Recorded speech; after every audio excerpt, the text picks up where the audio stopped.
Welcome to Story Haven. Please relax.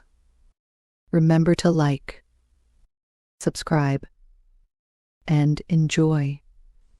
Chapter 1 of Blackie, a Lost Cat by Richard Barnum. Chapter 1 Blackie Hears Something. Blackie was a cat. Now that I have told you this much, I think you can guess why that was her name. It was because she was as black as a coal, or a bit of tar from the barrel which stood on the street when the men were fixing the roof. Blackie did not have so much as a speck or a single hair of white in her glossy coat of fur, and on a dark night if you were to look for Blackie I think you would not have found her, for she looked just like a bit of the dark itself. When you first looked at Blackie you might have thought she was just like other cats, but she was not. She was a very smart cat, and so many things happened to her, and she had so many adventures that I am going to tell you about them. Once upon a time, not so very many years ago, Blackie lived in a fine large house with a little boy and girl named Arthur and Mabel. Of course the papa and mamma of Arthur and Mabel lived in the house too, but as the children were the ones who played with Blackie and looked after her, giving her milk and good things to eat, it seems best to say that Blackie lived with them. "Now it's your turn to feed Blackie," Mabel would call to her brother. "All right," Arthur would answer. "I'll get her the milk right away." The children never had to be told twice to look after their pet cat, for they loved Blackie very much. Though the children's father or mother often had to tell them twice, or perhaps even 3 times, to go to the store or run an errand, just one telling was enough when it was about Blackie. "I certainly have a good home here," thought the black cat, "and Arthur and Mabel are very kind to me. Yes, I certainly am a lucky cat." Of course Blackie did not say this out loud, for neither cats, nor dogs, nor other animals can speak as we do. But they can make noises, such as mewing or barking, and I think that is, for them, talking in their own way, just as much as we talk in ours. And cats and other animals think, too, I believe. Else how would they know enough to come to the same place many times to be fed? Or how would they know how to find their way home when they have gone far off? Of course cats and dogs often get lost, for they may go so far that they cannot find the way back again. So you might say from that, I suppose, that cats can't think. But then did you never get lost? Yes, I'm sure you must have at least once. And you can think, I know, but you could not find your way home alone. I know cats and dogs think, and that they can talk to one another too in their own language.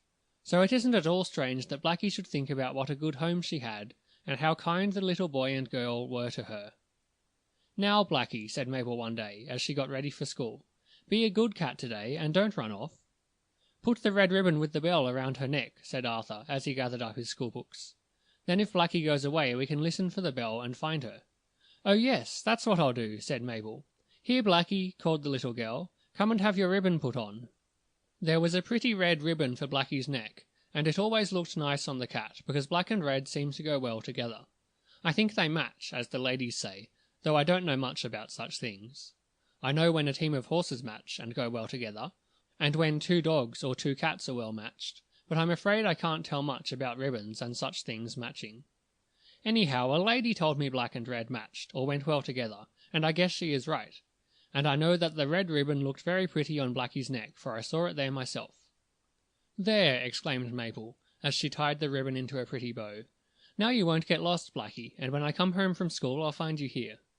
Blackie lifted one velvety paw and shook her head. This made the little brass bell tinkle.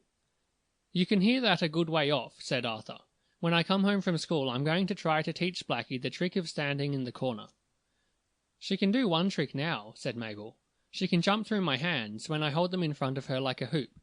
"Can she?" asked Arthur. "Let's see her do it." "Children, don't be late for school," called their mother from the dining room. "No, we won't, Mother," answered Mabel. "I am just going to have Blackie do one trick. Come here, Blackie." Blackie always came when the little boy or girl called her, for the black cat knew she would be petted or given something nice to eat each time. This time Mabel stroked Blackie's soft fur, and then put the cat down in front of her, behind her arms which she held in a round ring. "Jump through, Blackie," called Mabel, and Blackie did. "See," said the little girl to her brother. "Didn't Blackie do that trick nicely?" "She surely did," exclaimed Arthur. "And when I come home from school I'll teach her to stand on her hind legs in a corner."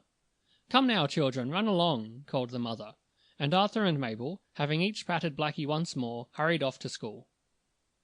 "Well, I think now I will go and take a little sleep," said Blackie to herself. "Then I will go out and see if I can find another cat to play with until the children come home." For Blackie loved to play, and she was sometimes lonesome when the children were not home. Mabel had made a little cushion for Blackie, and this cushion was kept in one corner of the dining room, where the sun shone a good part of the day. Blackie liked to sleep in the sun. "Yes, I certainly am a lucky cat," thought Blackie, "to have such a nice home, and such a good little girl and boy to pet me.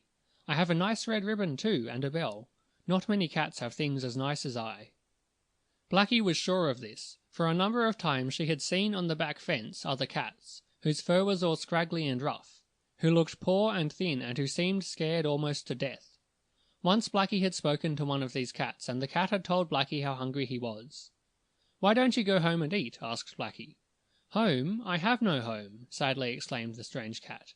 "I had one once, but the people moved away, leaving me behind, and since then I have eaten as best I can. You are very lucky to have such a nice home. Excuse me, I see a piece of meat." And with that the strange cat jumped down off the fence and grabbed a bit of meat out of the ash can. "I'm glad I don't have to eat that way," thought Blackie. As Blackie went to sleep on the soft cushion, she thought of the time when she had been a little kitten and had lived with her mother and her brothers and sisters in a barn in the country. For Blackie's early days were spent on a farm, though she did not now remember very much about that part of it. Arthur and Mabel's father and mother had taken the children on a visit to the farm, and it was there the children saw the black cat, which they liked very much. So the farmer gave her to them, and they named her Blackie and brought her home to the city with them. Since then, Blackie had lived in the fine house with a little master and mistress, and, as I say, she had a very easy time of it, never wanting for anything to eat, or for a warm, cosy place to sleep. For several hours Blackie slept on the cushion, now and then turning around to get more in the sunlight, and when she did this the little brass bell on the red ribbon on her neck would go tinkle-inkle. "Well, I think I'll take a walk out in the yard, and perhaps I may see another cat to talk to," said Blackie, as she awakened and stretched first one leg and then the other, opening her mouth as wide as she could to stretch that too. Blackie was a bit lonesome without the children. Out in the yard went the black cat. The sun was shining down through the leaves of the grapevine, making dancing shadows on the walk below. Blackie pretended that these shadows were mice and that she was chasing them. As she was doing this, the black cat heard a voice calling to her. "What are you doing?" the voice asked. Blackie looked up and saw another cat looking at her over the back fence. This cat was mixed grey and white in colour. "Oh, I'm just having a little game by myself," answered Blackie. "I do this to amuse myself when the children are at school and I am alone. Excuse me, but I think you must be a strange cat around here." "I am," meowed the other. "My folks have just moved in the house next door." "I saw loads of furniture going in there yesterday," said Blackie, "but I did not see you." "No, I was shut up in a box," the new cat said. "They were afraid I would get lost, I guess. They kept me down cellar until a little while ago." "Oh, that's too bad," exclaimed Blackie. "I guess you are glad to be out again, aren't you?" "Indeed I am. But they kept me down cellar so I would not be hurt when the furniture was being set around, I guess." "Won't you come over and have a game of shadow tag?" asked the black cat. "My name is Blackie," she went on. "And mine is Speckle," said the other. "I suppose you were called Blackie because you are so black." "Yes," answered Blackie, "and I think you must be called Speckle because you are speckled grey and white." "That's it," Speckle answered as he jumped down off the fence. Then the two cats had a nice time playing shadow tag under the grape arbour. After a bit, as they lay down to rest on the grass, Speckle asked, "Did you ever run away?" "Run away!" exclaimed Blackie. "What's that?" "Why, you don't know?" went on Speckle in some surprise. "To run away is to leave your home and go off to have adventures." "What are adventures?" Blackie wanted to know. "Oh, things that happen to you," replied Speckle. "Did you ever run away and have adventures?" Blackie wanted to know. "Indeed I did," Speckle said, somewhat proudly. "I have run away more than once, and many things happened to me. It was fun, only I got hungry sometimes." "How do you run away?" asked Blackie. "Why, you just run," Speckle said. "You walk out of the house just as if you were going out in the yard to play as we did now, and when no one is looking, you walk off down the street as far as you like."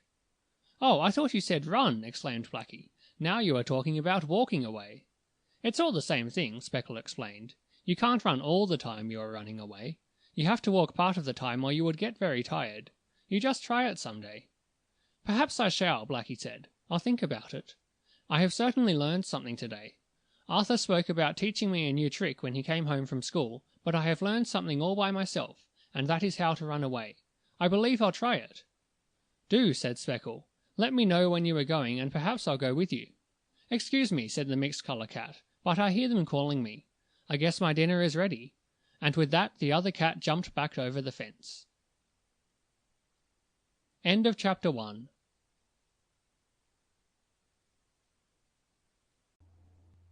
Chapter 2. Blackie Runs Away. "That cat is a good jumper," thought Blackie when her new friend had gone. "He went over that fence easily. I wonder if I could do it." Blackie tried, but she could not jump all the way to the top of the fence as Speckle had done. "I suppose it must be because he ran away once or twice," thought Blackie as she again went back to rest in the shade after having tried 2 or 3 times to leap to the top of the fence in one jump. "It must be that running away makes one a good jumper. Yes, I certainly must run away, or walk away, as Speckle called it. I wonder what would happen to me. I suppose Mabel and Arthur would miss me, and I would miss them. But I need not run very far away, and I can run back when I want to." Blackie did not know much about things outside of her nice home, you see. Running away never made a cat a good jumper that I ever heard of, though some cats who have no homes learn to jump fences easily, because I suppose they are chased by dogs or boys so often that they just have to know how to make big jumps. "Yes, I certainly must try what running away will teach me," thought Blackie as she went in the house where, near the stove in the kitchen, sat her saucer of milk. "Then I will have things to tell Speckle when I come back. I must ask him more about it the next time I see him." That afternoon, just before Arthur and Mabel came home from school, Blackie saw Speckle out on the fence again. "Wait a minute, Speckle," called the black cat. "I want to ask you about running away." And she hurried out in the yard. "Well, I'm not going to run away for some time," said the other cat. "I've just moved here and I want to see what sort of place it is before I run away. Perhaps I shan't run away at all. Anyhow, I shall not for a long time. I never run away until I get tired of a place, and then I don't often stay away more than a day or so." "Oh, I wasn't going to ask you to run away," said Blackie, "but I want to know if running away makes a cat a good fence jumper." Speckle thought for a few seconds and then said slowly, "Well, yes, I suppose it does. I know the first time I ran away I could not jump very well, and then a dog chased me. I ran into a yard and in front of me was a fence. The only chance to get out of the dog's way was by jumping the fence. I had never jumped so high a fence before, but I did that time, and the dog could not get me, so I got away." "My gracious!" exclaimed Blackie. "Something happened to you that time. Was that an adventure?" "Yes," answered Speckle, thinking a moment. "I suppose you could call that an adventure. But I had many more after that." "Do dogs always chase you when you run away?" Blackie wanted to know. "Oh, no, not always," answered the gray cat. "But that is one of the things that may happen when you run away." "I shan't like that part of it," spoke Blackie. "There is a dog in the house on the other side of ours, and the family that lived in the house into which your folks just moved also kept one. He used to chase me until I scratched his nose with my sharp claws one day, and after that he let me alone. I was sorry to scratch him, but it was the only thing to do." "Yes, of course," agreed Speckle. "It is a good thing we have sharp claws. They are especially for scratching dogs that chase us." "I wonder if there is any other way of scaring a dog besides scratching him?" asked Blackie. "Perhaps there may be," said Speckle. "It would be nice if there was. I may learn how to do that if I run away to look for adventures." "Oh, so you are going to run away, are you, Blackie?" "Well, I'm thinking of it. Will you come?" "Not right away. At least I think I will not," said the other cat. "Still, you might call over the fence to me when you go, and perhaps I'll come along." "Hello, who are they?" asked Speckle quickly as he saw a boy and girl coming in the yard. "Oh, that's Arthur and Mabel, my little master and mistress," explained Blackie, but Speckle did not stop to listen. With a jump, he was on top of the fence. "Excuse me," called the gray cat to Blackie, "but that boy looks just like one who once tied a tin can to my tail." "The idea!" meowed Blackie. "Arthur is a good boy and loves cats. He'd never do anything like that to me, nor to you or any other animal." "You never can tell," said Speckle. "Safety first, as I hear they are teaching the children in the school. I'll just stay on my side of the fence until I see what kind of boy he is." And though Blackie kept saying that Arthur was a good boy and would not plague cats, Speckle would not stay. Of course, Mabel and her brother did not understand what their cat said to the other one, for they did not know animal language, though Blackie and other cats know what boys and girls say to them, or a great deal of it, I think. "Did you see that strange cat?" asked Mabel of her brother. "Yes, I guess it belongs to the folks next door," spoke Arthur. "Now, I'm going to teach Blackie to stand on her hind legs." Arthur picked Blackie up and rubbed her under the ears. Cats like to be rubbed under the ears, and they will purr if you do it to them, and when a cat purrs, it shows it is happy. Just why cats like to be rubbed, or tickled, under the ears I do not know, any more than I know why a pig likes to be scratched on his back. I only know that this is so. A hop toad likes to be scratched on his back also. Many a time I have gone quietly up to a toad in the grass, and with a little twig have scratched his back. And Mr. Toad will sit there quietly, and will puff himself out like a little balloon, because he is so pleased to have his back scratched. But you must do it very gently. And poll parrots like to have their heads rubbed. But don't ask me why, for I don't know. Anyhow, Arthur rubbed Blackie under her ears, and the black cat liked it and purred in the boy's arms. "And now for your trick, Blackie," said Arthur. It is not easy to teach a cat to stand on her hind legs, as Arthur very soon found out. Cats do not learn tricks as easily as dogs do, though I have seen performing cats on the stage of a theater. They climbed ladders, walked a tightrope, and did many other little tricks. Blackie did not know exactly what Arthur wanted her to do. The little boy put the black cat in a corner so she could lean her back against the sides of the room and not fall over. Then he lifted her front feet off the floor so that she was resting on her hind ones. "Now stand up that way," Arthur said, speaking kindly. Blackie did it, for a few seconds, and then she got down on all 4 feet as she was in the habit of standing. "No, not that," said Arthur, lifting her up again. "Stand on your hind legs, Blackie." But Blackie did not do it very well. "Let me try," said Mabel, who was watching her brother. "She will jump through my hands, and perhaps she will stand for me." "I'll try it once more," said Arthur, "and then you may have a turn, Mabel." But neither Arthur nor his sister could make Blackie stand up on her hind legs. Blackie just did not want to do it, or perhaps she could not. "Maybe when I come back, after having run away, I'll do it for them," thought the black cat as she rubbed up against Mabel's legs. "Now jump through my hands, Blackie," called Mabel, and she made a loop of her arms in front of Blackie. This trick the black cat knew very well. "If she would only do the standing on her hind legs trick as well as she does yours, she would be a fine cat," Arthur said. "Blackie is a nice cat anyhow, and I love her," spoke Mabel, cuddling the cat in her arms. That night, when the children were studying their lessons, Blackie lay on a soft cushion at their feet, purring happily. And all the while, the black cat was thinking about running away. "I suppose Mabel and Arthur will feel badly at first," thought Blackie. "But I won't be away very long, and at least not the first time. I think I'll run off tomorrow." The next day came, and after breakfast, when Arthur and Mabel had gone to school, Blackie went out in the yard. She had made up her mind to run away, and she wanted to see if Speckle might not like to go along.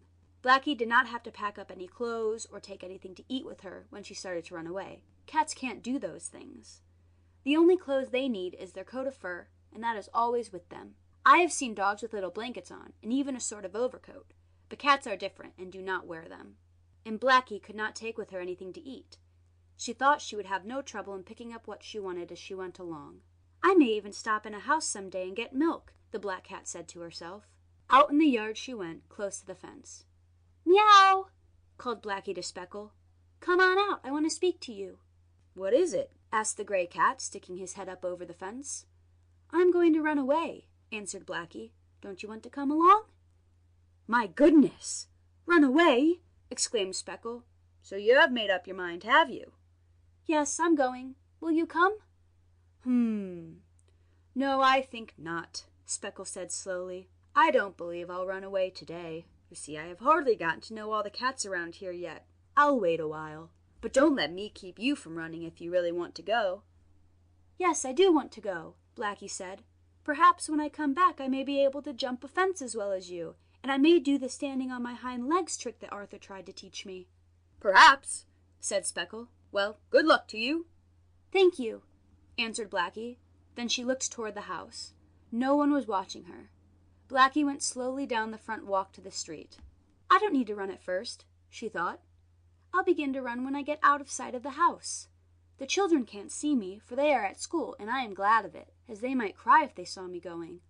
But I'll soon be back, only I can't tell them so." Blackie went slowly to the front gate. she went out in the street. Then she went slowly down the sidewalk, and when she was out of sight of her house, she began to run.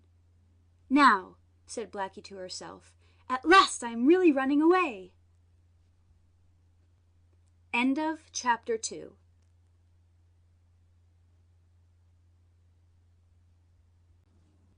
Chapter 3. Blackie in Trouble. Blackie soon grew tired of running and slowed down into a walk. "It doesn't really matter much what I do as long as I keep on going away," thought the black cat.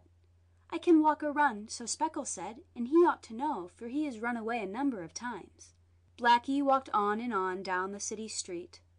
Soon she came to a corner, and she stood there a moment, looking up and down, wondering which way she had better go. She had come past many houses, and had passed many persons in the street, mostly women and men, for all the children were at school. No one did more than look at Blackie, for all were too busy, I suppose. As Blackie stood on the corner, she saw a cat on the porch of a house near by. Blackie knew this cat a little, for once the cat, whose name was Muffins, had come walking into Blackie's yard, and, once or twice, Blackie had been as far as this corner herself. So she knew Muffins a little. "Hello, Blackie," meowed Muffins. "You're quite a stranger. I haven't seen you in some time. Where are you going?" "I'm running away," answered Blackie. "Running away? You surprise me," cried the other cat. "What is the matter? Did they treat you badly at your home? Didn't they give you enough to eat?" "Oh, yes, plenty," said the black cat. "And they treated me very kindly, too." "Then why in the world are you running away?" Muffins wanted to know. "I want to have some adventures, as Speckle did." "What are adventures? And who is Speckle?" asked Muffins. "Adventures are things that happen to you," replied Blackie. "And you never can have them happen as long as you are around the house. You have to run away to get them. That's why I'm running away. And Speckle is the cat who lives next door to me." "I don't know him," spoke Muffins. "He just moved there," went on Blackie, "and he was only just let up out of the cellar." Said Muffins. "Well, run away if you like, but as for me, I can find plenty of adventures around the house. Why, only a little while ago, the cook dropped a bottle of cream and spilled it on the kitchen floor. I was there and I licked up all the cream. Oh, it was good! I'd invite you in to have some, only it's all gone now. That was an adventure, I can tell you."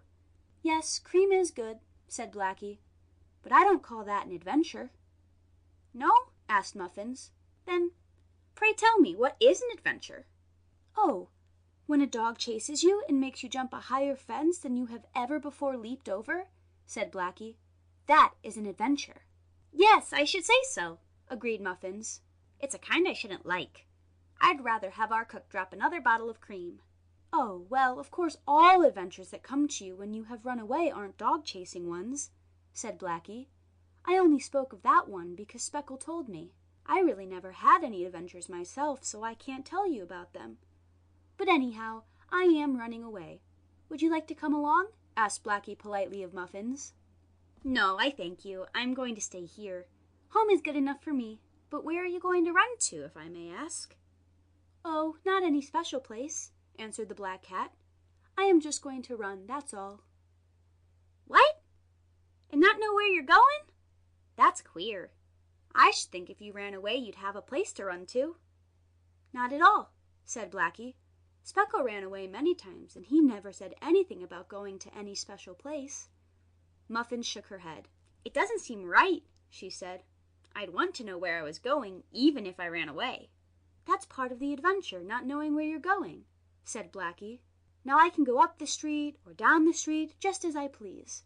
If I had picked out a place to run to, I'd have to go there whether I wanted to or not. No, it's best to run away just as Speckle did, and then see what happens. So you won't come with me?" "Thank you, no." "Then I must go alone, I suppose." "Well, when I come back I will tell you all my adventures," Blackie promised.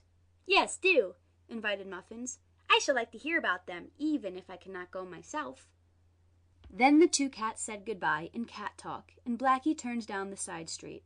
She had never been there before. It was like going to a new world for her, or as when you children visit or board a new place in the country or at the seashore on your vacation. "Now my adventures will begin," thought the black cat. She went slowly along the street, keeping close to the fences, for this street was a bigger one and busier than that on which Blackie lived. There were trolley cars on it and many wagons also. Once Blackie saw a boy going along with a basket on his arm. From the basket came a lovely smell of meat and, what Blackie liked best of all, liver. She ran toward the boy with the basket, thinking he might give her a bit, as Arthur often did. But when the butcher boy saw the cat, he cried, "Scat!" and looked around for a stone to throw. "My, you're awfully stingy with your meat," thought Blackie as she ran behind a tree so the boy could not hit her. "I don't see why you wouldn't give me a bit." But of course the meat in the basket was for the family that had bought it, and the boy could not give any away. If Blackie had gone to the butcher shop, the man there might have given her a bit of liver. "Scat! Scoot!" cried the boy, as he ran up to the tree, and he made a hissing noise through his teeth. Blackie was afraid he would hurt her, so she climbed up the tree as fast as she could, knowing quite well how to do that with her sharp claws. "Ha! Go up the tree, will you?" cried the boy. "If I had time, I'd make you come down, trying to get my meat. The idea!" "Oh, I never tried to get any of his meat," thought Blackie, for she heard what the butcher boy said. "But you might have given me a little." However, Blackie was now safely up the tree, and she stayed there until the boy went off whistling down the street. Blackie was about to come down when she happened to see a dog on the ground below. The dog did not look to be a kind and gentle one. "I guess I'll just stay up here until he's gone," Blackie said to herself. "Safety first." The dog sniffed around the tree a little, and then, as he saw another dog down the street, ran away. "Now is my chance," thought Blackie, and down she came, running along close to the fence as she had done before. "Well, that was 2 little adventures," the black cat said after a while. "Being chased by a butcher boy up a tree, and seeing a dog under me, though I suppose Speckle would not think much of them. Still, I may have other things happen to me. I must keep on." By this time, Blackie was getting hungry and thirsty, so she looked around for something to eat. She saw no nice saucer of milk, as she would have seen had she been at home, for one can't find saucers of milk in the street. Nor was there any nice liver or bit of fish lying around. "Still, one can't have everything one wants when one runs away," Blackie said. The cat came to a fountain in a little park, and there she drank some water. But before she had finished, along came a dog and chased her away. Blackie ran into the bushes. "Oh dear," she thought, her heart beating very fast. "Running away isn't as nice as I thought it would be. Still, it may be nicer later on." Farther on down the street walked Blackie, looking from side to side for something to eat. But though she passed butcher and grocery stores, she did not feel like going in and mewing to show that she wanted to eat. "I ought to have asked Speckle what he did for food when he ran away," thought Blackie. "I forgot about it. I may find something soon." A little later, Blackie passed a house the door of which was open. "That looks inviting," thought the black cat. "I am sure kind people must live there, or they would not leave their door open for cats or dogs to go in. I'll go in, and maybe they'll give me something to eat." Blackie looked all around to make sure there were no dogs about, and then she went up the front steps. In through the front door of the house she went, and then she saw something that surprised her. There was no furniture in the house, and no one was in sight. "Nobody lives here," said Blackie, "but perhaps they are just going to move in, as Speckle's folks did. I'll wait a bit. That's what must be going to happen. They had the door open to bring in the furniture. When the people come, they'll give me some milk, I'm sure." Blackie walked through the empty rooms of the house. She went out to the kitchen, and no one was there. Then she went up to the second floor, and no one was there. While up on the second floor, Blackie heard the front door being shut with a bang. "Oh, perhaps that's the folks moving in," she mewed. "I'll run down and see." Down the stairs scampered the black cat, but there was no one in the house. The front door was shut, and Blackie, of course, could not open it. I once had a cat that could open a door with a latch on. This door, however, had a knob, and Blackie could not turn that. "Well, I wonder what happened," thought Blackie. "Perhaps the wind blew the door shut." She jumped up on a window sill and looked out. She saw a man going down the front steps of the house. "He must have shut the door," thought Blackie, and the man had. He owned the house, and he had come that day to see if it had been cleaned when the people moved out. He had opened the door, gone in, and looked about. When he came out to look around the backyard, he left the front door open. It was then that Blackie went in. Then the man, not seeing the cat in his house, shut the door, locking Blackie in, and he went away. "Well, if I can't get out the front door, I'll go to the back," said Blackie. She ran to the back door. That was locked too, and all the windows were closed. "Oh dear," thought Blackie. "I guess I'm in trouble. I'm locked in an empty house." End of Chapter 3.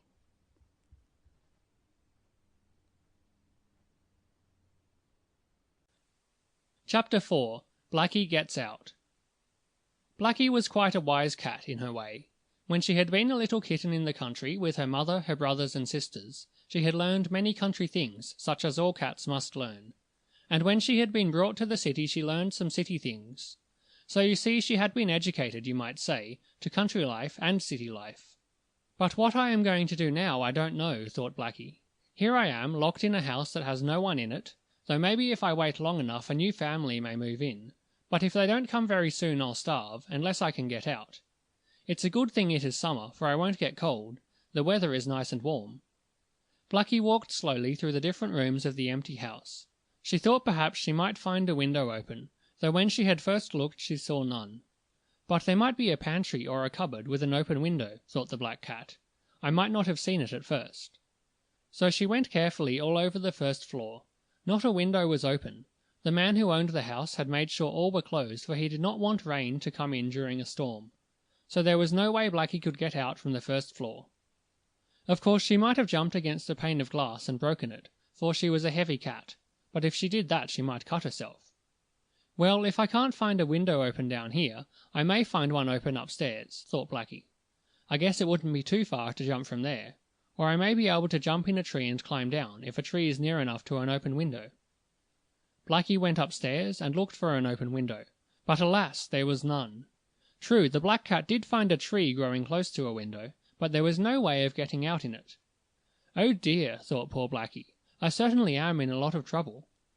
I should never have gone in this house without knowing more about it. I suppose I should not have run away. But no, I must not say that. I want to become a good fence jumper, and running away seems to be the only way to do it. I guess I'll be all right. Someone may come and let me out. Blackie was not so frightened as another cat might have been who had not lived in both the country and the city. She knew how to think, and she remembered how she had once been shut in the barn before she was taken away from the farm. That time Blackie had been locked up a whole day and a night, but finally someone heard her mewing and let her out. And oh, how hungry and thirsty she had been. I guess I'll try crying now, thought Blackie. Someone may hear me out in the street. Blackie did not mean that she was going to cry real tears, but that she was going to mew. Some folks call that crying for a cat. Yes, that's what I'll do, said Blackie to herself. I'll get up on the window sill and mew as loudly as I can. Up jumped Blackie to the sill of the window, and looking out in the street she opened her mouth and let out a loud mew. They ought to hear that, thought the black cat. But no one seemed to hear her. She could see people passing along the street, boys and girls being among them, for school was now out. But though once in a while someone did look at the cat in the window, no one came to let Blackie out. Oh, if only Arthur or Mabel would pass along their street on their way home from school, they might let me out, thought Blackie. I wonder if this is the street by which they come home. This was something Blackie could not tell, smart as she was. She could only hope and call, which last she did for every minute or two. But everyone on the street seemed to be in a great hurry. Men and women walked quickly past, with only a glance now and then at the black cat in the window. Perhaps they did not stop to think that it was strange for a cat to be alone in an empty house. Perhaps the people did not even stop to think that the house was empty. And they might have thought that if Blackie got in the house, she could also get out. But she could not, as we know, for every door and window was tightly fastened. And another thing was that only the man who owned the house had a key to it. So if anyone did try to let Blackie out, how could they do it? Blackie did not know all this, though. She just knew that she wanted to be let out, and so she kept on mewing. Well, this doesn't seem to be doing any good, thought Blackie at last. I'm only wasting my time crying this way, and making myself tired too. Oh, how thirsty I am! I'd like even a good drink of water, though of course milk would be much better. Still, I must not find fault. I ran away on purpose, and I must put up with what I meet with. I should have asked Speckle how he found things to eat and drink when he ran away, but I forgot all about that. I wish he had come with me, for he would know what to do now. And I guess he would not have let me come in this house just to get locked up. Oh well, it isn't night yet, and before dark someone may come. That man whom I saw going away may come back. I'll just wait a bit. So Blackie waited and waited, but no one came. It was late afternoon now, and the shadows were getting longer and longer as the sun went farther and farther down in the west. No more children passed the house, for they were all home from school now and were playing their games and having fun. I guess Mabel and Arthur are playing too, thought Blackie. I wonder if they miss me. The two children did indeed look for the black cat when they came home from school, but not finding her, they thought little about it at the time. I guess she has gone to play over with the cat next door, said Arthur. I guess so too, said his sister. Come on down the street and we'll play with the Blake children. Tommy Blake asked me to come over after school. So Arthur and Mabel ran off to play, not thinking any more about Blackie for a while, though afterwards, when she did not come home, the children did not know what to think, and they looked all over for their pet. But this story is just about Blackie, and not so much about Arthur or Mabel, though I may mention them once in a while. Now I must tell you what happened to the black cat. She wandered all over the house once more, now and then jumping up on a window-sill that fronted on the street to give her mewing cry. But if anyone heard her, no one tried to get her out of the locked and vacant house. I must do something, I really must, said Blackie to herself at last. Otherwise I shall have to stay in this house all night with nothing to eat. I'll go upstairs again and see if there is something to eat up there. The family may have left something when they moved out. Upstairs went Blackie once more, and she hurried through the different rooms, for it was getting dusk now. Not a thing to eat could poor Blackie find.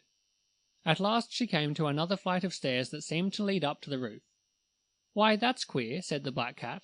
I did not notice them before. I wonder what they are for. I must go up and find out. Blackie walked up these other stairs. They were narrow and quite steep, and when the cat reached the top she could look up and see the sky through a crack. This isn't so bad, thought Blackie. Perhaps I can squeeze through that crack and get out. I'll try. Blackie went up to the highest step. Over her head was a square piece of wood that seemed to cover a hole in the roof. The wood was really a cover to what is called a scuttle, or hole, in the roof of the house, which roof was flat and of tin. When the men built the house, which was in a long row with many others, they left a hole in the roof with stairs leading to it, so when the roof needed painting or mending, men could get out of it without bringing ladders and putting them against the building on the outside. Then, so the rain would not come in through the hole, the men made a cover for it. This cover could be lifted up whenever anyone wanted to get out on the roof, and the cover could be fastened down by hooks inside when the hole was to be closed. But now, as it happened, the cover was only partly over the hole, and it was not fastened down. There was a little crack, as when a door is only partly closed, and Blackie put her nose to this crack. She could sniff the fresh air. "Oh, how good that smells," she said. "If I could only get out." Blackie again put her nose in the crack, and, bracing her legs on the top step, she began to push with her head. Blackie was a strong cat, as I have said, and soon she began to feel the cover slipping and moving to one side. "Oh, I believe I can push it away from over the hole," said Blackie. "If I do, I can get out. I must push harder." Blackie pushed as hard as she could, and the scuttle cover moved more. The crack was wider now. Blackie could put out one paw. Soon she had pushed the cover far enough away so she could put out two paws. "I'll soon have it all the way off now," thought the black cat. She gave one more hard shove, and then, to her delight, the cover slid away from the hole. There was room for Blackie to jump out. She found herself on the flat tin roof of the house. On either side were the tin roofs of other houses in the brick row. It was like one long, big roof. "Well, I'm out, anyhow," said Blackie to herself. "That is something. It's an adventure, a real, truly adventure. I wonder what will happen to me next." End of chapter 4.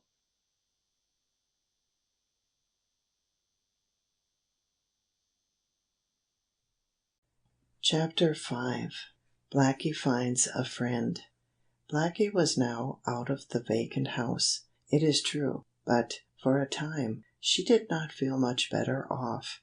She was up on a high roof, and as she went to the edge to look down she saw that it was too far for her to jump, even down into a tree. "As soon as I get through with one adventure, I find another." "Sadly," said Blackie, "I had an empty house adventure, and now I am having a roof adventure. I wonder how it will end. I must get down some way. I can't stay up here all night, for it might rain, and I don't like to get wet. Cats do dislike getting wet, you know. They are not like dogs in that way. A dog loves to jump in the water and swim, or at least most dogs do. But you never saw a cat in swimming. At least I never did." Blackie walked up and down the roof for a while. She could look down to the street from in front, and she saw persons walking along, as well as many wagons, automobiles, and trolley cars. Blackie gave 2 or 3 loud mews, but she soon stopped. "There is so much noise down there in the street, and I am up here so high, that I don't believe they can hear me," thought the black cat. "I may as well keep still." Then she went to the other side of the roof, to where she could look down in the back yards of the houses. She saw no one there, in any of them, and after she had mewed several times, she also gave that up. "Oh, dear," thought Blackie, "I don't know what I shall do. Suppose it rains during the night? Well, of course I could go down in the empty house again, so I would be dry, anyhow, but I want something to eat. Oh, dear, running away, even to learn how to jump high fences, is not half as nice as I thought it would be. Speckle did not tell me I would have bad adventures. I thought they would all be nice ones." Blackie walked over toward one of the end houses in the row. She was wondering what she would do, when, all at once, another and the same kind of a scuttle cover as the one she had pushed to one side, was opened in the roof in front of her, and up popped the head of a gray-haired lady, who had a kind, pleasant face, and who looked at Blackie through large spectacles. "Why, it's a cat, I do believe!" exclaimed the lady, whose name, as Blackie learned later, was Mrs. Thompson. "I was wondering what was making that noise, walking around on the roof. I'm glad I came up to see. It's a cat." "Of course I'm a cat," said Blackie to herself. "I hope I don't look like a dog." Of course Mrs. Thompson did not hear Blackie say this, for the cat only thought it to herself, just as we often think things without speaking them out loud. "What a fine big black cat!" went on Mrs. Thompson. "Come to me, pussy. How did you get up here?" "Purr," said Blackie out loud. That, and mewing, was the only way she had of talking to real folks. But to those who understand, cats can say several things in just those 2 ways. Sometimes you can tell by the way a cat mews, whether it is hungry or whether it wants to go outdoors. And when it cries in another way, you know it is in pain. And when it says purr like that, sort of softly and slowly, and rubs up against you, why then you know the cat is happy. Blackie was beginning to feel happy again, for she saw the lady looking out through the hole in the roof, and the black cat thought the lady would take her down and feed her. "Why, you're a nice cat," said the lady, speaking to Blackie in a way the cat liked. "You certainly are a nice pussy. I wonder how you got up on this roof." Then, as she rubbed Blackie under the cat's ears, in a way Blackie liked, the lady looked along the roofs, and she saw on the roof the cover, or scuttle, which Blackie had pushed to one side to get out. "Oh, I see. That's how you got up here, through the hole in the roof," said the lady. "Well, I must close it, or the rain might come in Mr. Smith's house. I see how it is. The family there moved out, and you were left behind, Blackie. It's too bad they forgot you, but never mind, I'll take care of you."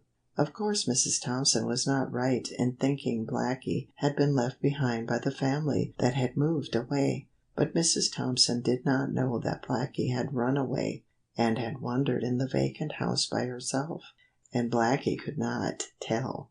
"Now I'll just close that scuttle over the roof for Mr. Smith," went on Mrs. Thompson. "He doesn't know it is open, I dare say. Then, after that, I'll take you down in my house, Blackie." You might wonder how the lady knew Blackie's name, never having seen her before, but when a cat is all black, as this one was, it seems natural for everyone who meets her for the first time to call her Blackie. "Just a minute now, Blackie," said Mrs. Thompson, "then I'll give you something to eat. I know you're hungry."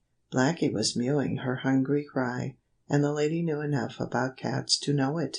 "I'll give you some nice milk, and a bit of meat in a minute," the lady went on.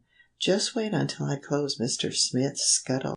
She climbed out on the roof to do this, and Blackie rubbed against her skirts, and purred. Blackie had found a new friend. "Go on down my stairs now," said Mrs. Thompson, as she walked back to the hole in her roof, followed by Blackie. "Go on down, and then I'll close my scuttle, and get your supper and my own too." Blackie knew enough to run down. She waited at the foot of the stairs while Mrs. Thompson fastened her scuttle with hooks, and then Blackie waited for the lady to go ahead and show the way. Blackie found herself in a house just like the empty one she had first entered. But someone lived here, for there was furniture in all the rooms, and carpets on the floors. In the house the floors were of bare boards. "Come on down to the kitchen," invited Mrs. Thompson. "I'll feed you there." Blackie understood this talk, and how she did hurry to that kitchen, for she was very hungry. The lady poured out a saucer of nice milk, and you can just imagine how fast Blackie put her red tongue in it to lap it up, for she was thirsty as well as hungry, and milk to a cat is both food and drink. When the saucer was empty, the lady brought Blackie some bits of chicken, left over from dinner. "Now then, let me see you eat that," said Mrs. Thompson. She talked to Blackie almost as if the black cat were a real person and could understand. I know many men and women who do that. I do it myself to my pets. I know they don't understand all I say, but I like to think that they do. Mrs. Thompson lived all alone in her house, and when a lady lives alone, and has a cat, a dog, a bird, or a parrot, she gets in the habit of talking to her pets. "Yes, you are a nice cat," went on Mrs. Thompson, as she once more stroked Blackie's smooth fur. "You came from a good home, I can tell that, and why the folks moved away, and left you behind, I can't see. I'll keep you for a while, and perhaps they may remember about you and come to get you. If they don't come, I'll take you to the country with me, for I will soon be going there." After her meal, Blackie washed herself carefully, as her mother had taught her to do. Then she curled up in a black ball at the feet of the kind lady. It was now dark, and the lady lighted the gas. "I'm glad I didn't have to stay up on the roof, or in the vacant house all night," thought Blackie, purring away and beginning to feel a bit sleepy. "My running away is turning out all right after all. I am in a nice house, though I may not stay. I have not run far enough away yet. I must go a bit farther before I get back to Arthur and Mabel." The old lady sat reading, now and then speaking to Blackie, who answered with a purr. "I once had a white cat," said the lady, "but you are just as nice, though you are black. I shall keep you for a long time, I hope." Presently the doorbell rang. Up jumped the nice old lady. "Someone to see me!" she exclaimed. "Perhaps it is someone who has come after Blackie." She went to the front door, and Blackie waited. "I wonder if that can be Arthur or Mabel after me," thought the black cat. End of chapter 5.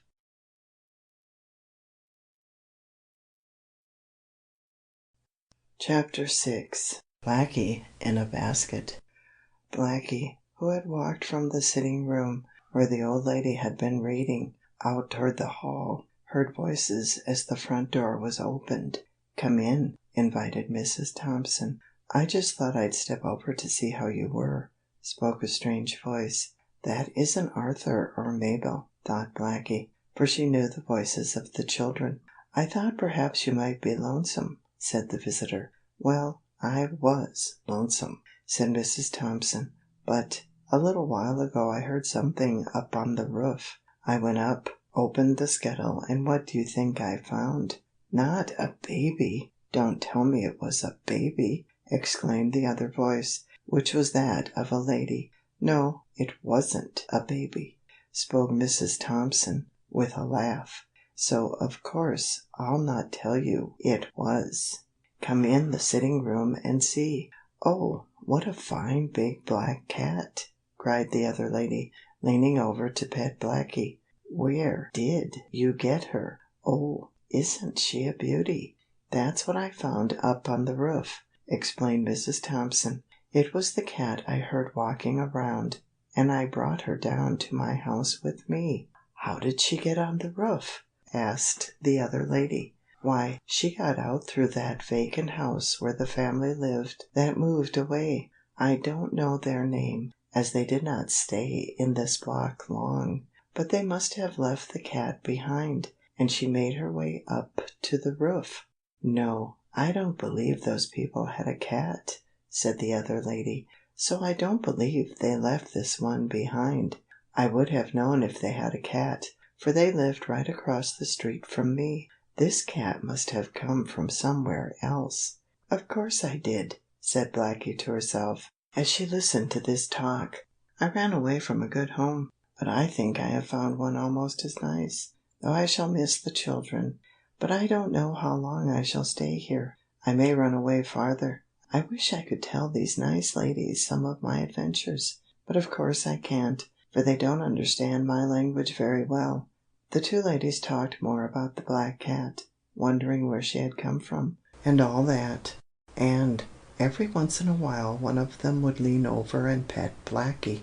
"I wonder if she will let me hold her in my lap," said the lady who had come to pay an evening visit to Mrs. Thompson. "I hope she will, for I love cats." "Try it," said Mrs. Thompson. "Blackie seems very nice and gentle." The other lady picked Blackie up. "My, how heavy she is!" she exclaimed. "Yes, she is a big cat," spoke Mrs. Thompson. Blackie was very willing to be held in the lady's lap, for Arthur and Mabel often petted Blackie that way. The lady stroked Blackie's fur and rubbed her ears, and, as the cat liked that, she purred. "This is the nice part of my adventures," thought Blackie to herself. "I guess I rather like running away after all, but perhaps something else will happen in the morning. I won't go back home, at least not for a day or two, and by then I may have many more things to tell Speckle. Maybe he will not think getting locked in a vacant house much of an adventure. I must have more exciting ones than that to tell about." The two ladies talked for some time longer, taking turns patting Blackie, until it was time for the lady visitor to go home. "Good night," she said to Mrs. Thompson. "I shall come over often to see your new cat. I hope you can keep her, and that no one comes to take her away." "So do I, though of course I would give her to whoever owned her. If I had a nice cat I wouldn't want anyone to keep her from me," Mrs. Thompson said. "No, I wouldn't either. Well, good night. Oh, when do you go to the country?" "In a few days now, I think." "And will you take Blackie with you?" "I will if no one comes for her before I go." Then the two ladies said good night again. Ladies always say it 3 or 4 times, somehow or other, and then Mrs. Thompson locked the front door. "It will soon be time to go to bed, Blackie," said the lady. "I will get out the cushion my white cat used to sleep on, and you can use that." Blackie wondered what had become of the white cat who used to live with the kind old lady. Mrs. Thompson brought out the other cat's cushion. It was nice and soft, and Blackie liked it. In the morning, Blackie, who had slept well, was given a good breakfast of milk and oatmeal. Mrs. Thompson seemed to know just what cats like. "I wonder if you would run away if I let you out in the yard for a while," spoke the lady, looking at Blackie. "It is not good for cats, or other animals, to stay in the house all the while, especially in summer. I think I'll let you run out in the yard a bit." She opened the back door, and Blackie, after sniffing a bit, to make sure there were no dogs about, went out on the back steps. The yard was not as large as the one where Mabel and Arthur lived, nor did it have in it a grape arbor. "But it doesn't matter," thought Blackie. "I shall not stay here very long, especially if I go to the country with the lady. I will be glad to be on a farm once more. Wouldn't it be queer if she took me to the same farm where I used to live? I would like to see my mother and my brothers and sisters once more. That little Scratcho was a queer cat." And Blackie thought of one brother who was named Scratcho because he used to scratch his ear in such a funny way. Blackie sat on the back steps and looked around Mrs. Thompson's yard. The cat saw no dogs, nor any other cats, and then, thinking there might, perhaps, be pussies in the yards on either side, Blackie went down the steps. "Now don't you run away," called the lady, playfully shaking her finger at Blackie. "Brrr," said Blackie, which, I suppose, might be her way of saying that she would not run off. Down the walk she went, and she looked up at the fences on either side. "I wonder if there are other cats over there," thought Blackie. "That fence doesn't look any higher than mine at home. Perhaps I can jump to the top. I'm going to try." Blackie gave a little run, and then jumped for the top of the fence. To her delight she found that she could reach the top, where she clung with her sharp claws. "Now that isn't so bad," she told herself. "I am getting to be a better jumper. Running away did that, I think, just as Speckle said it might. I'm glad I left home, though I do miss those children. Never mind, I shall go back to them some day." Perched on top of the fence, Blackie looked down in other yards. She hoped to see another cat with whom she might talk, but none was there. Blackie did see something which she did not like very well, and that was a big dog asleep in front of his kennel. Thought Blackie, "he seems to be a savage chap. I hope he doesn't get after me. It's lucky he's chained. He doesn't look as though he liked cats." Just then, from behind her, on the fence at the other side of the yard, Blackie heard a voice saying, in cat language, "Hello, Blackie, where did you come from, and how did you get here, if I may ask?" Blackie turned and saw a yellow cat sitting on the other fence. "How do you do?" asked Blackie politely. "I just happened to come here. But how did you know my name? And what is yours?" "I guessed your name was Blackie because you are so black," said the other cat. "My name is Topaz, for I am colored like a yellow topaz stone, you see. I live here. Do you live there?" "Well, I am staying with Mrs. Thompson for a while," Blackie answered. "I ran away from my own home. Did you ever run away?" "Never!" exclaimed Topaz. "I'd never dream of doing such a thing." "Did you ever have any adventures?" asked Blackie. "No, I never did." "Well, that's because you never ran away," went on Blackie. "You have to run away to get adventures. I've had 2 or 3 already, and I'm expecting more. I'll come over and tell you about them." But just then something happened. The big dog in the yard awakened, and seeing Blackie perched on the fence, up he jumped with a growl and a bark, and made a rush for the black cat. "Oh, my goodness!" cried Blackie, jumping down quickly and fairly scooting into the house. "Oh, if that dog should get me!" "Don't be afraid," called Topaz. "That dog is a bad one, but he is chained." Blackie had forgotten about the chain when she leaped off the fence so quickly. "He might break his chain and then he'd get us," said the black cat, when she was safely on her own back stoop once more. "He could not get over the fence," Topaz said. "Don't be afraid. He always barks at me, and tries to get me when I go on his fence." "I don't like that kind of a dog," said Blackie, who was breathing fast. "I'll not go on his fence again." "Come over and talk to me," invited Topaz. "There are no dogs here." So Blackie went over and had a nice talk with the yellow cat. Blackie told about her adventures, and how she got on the roof and was taken in by Mrs. Thompson.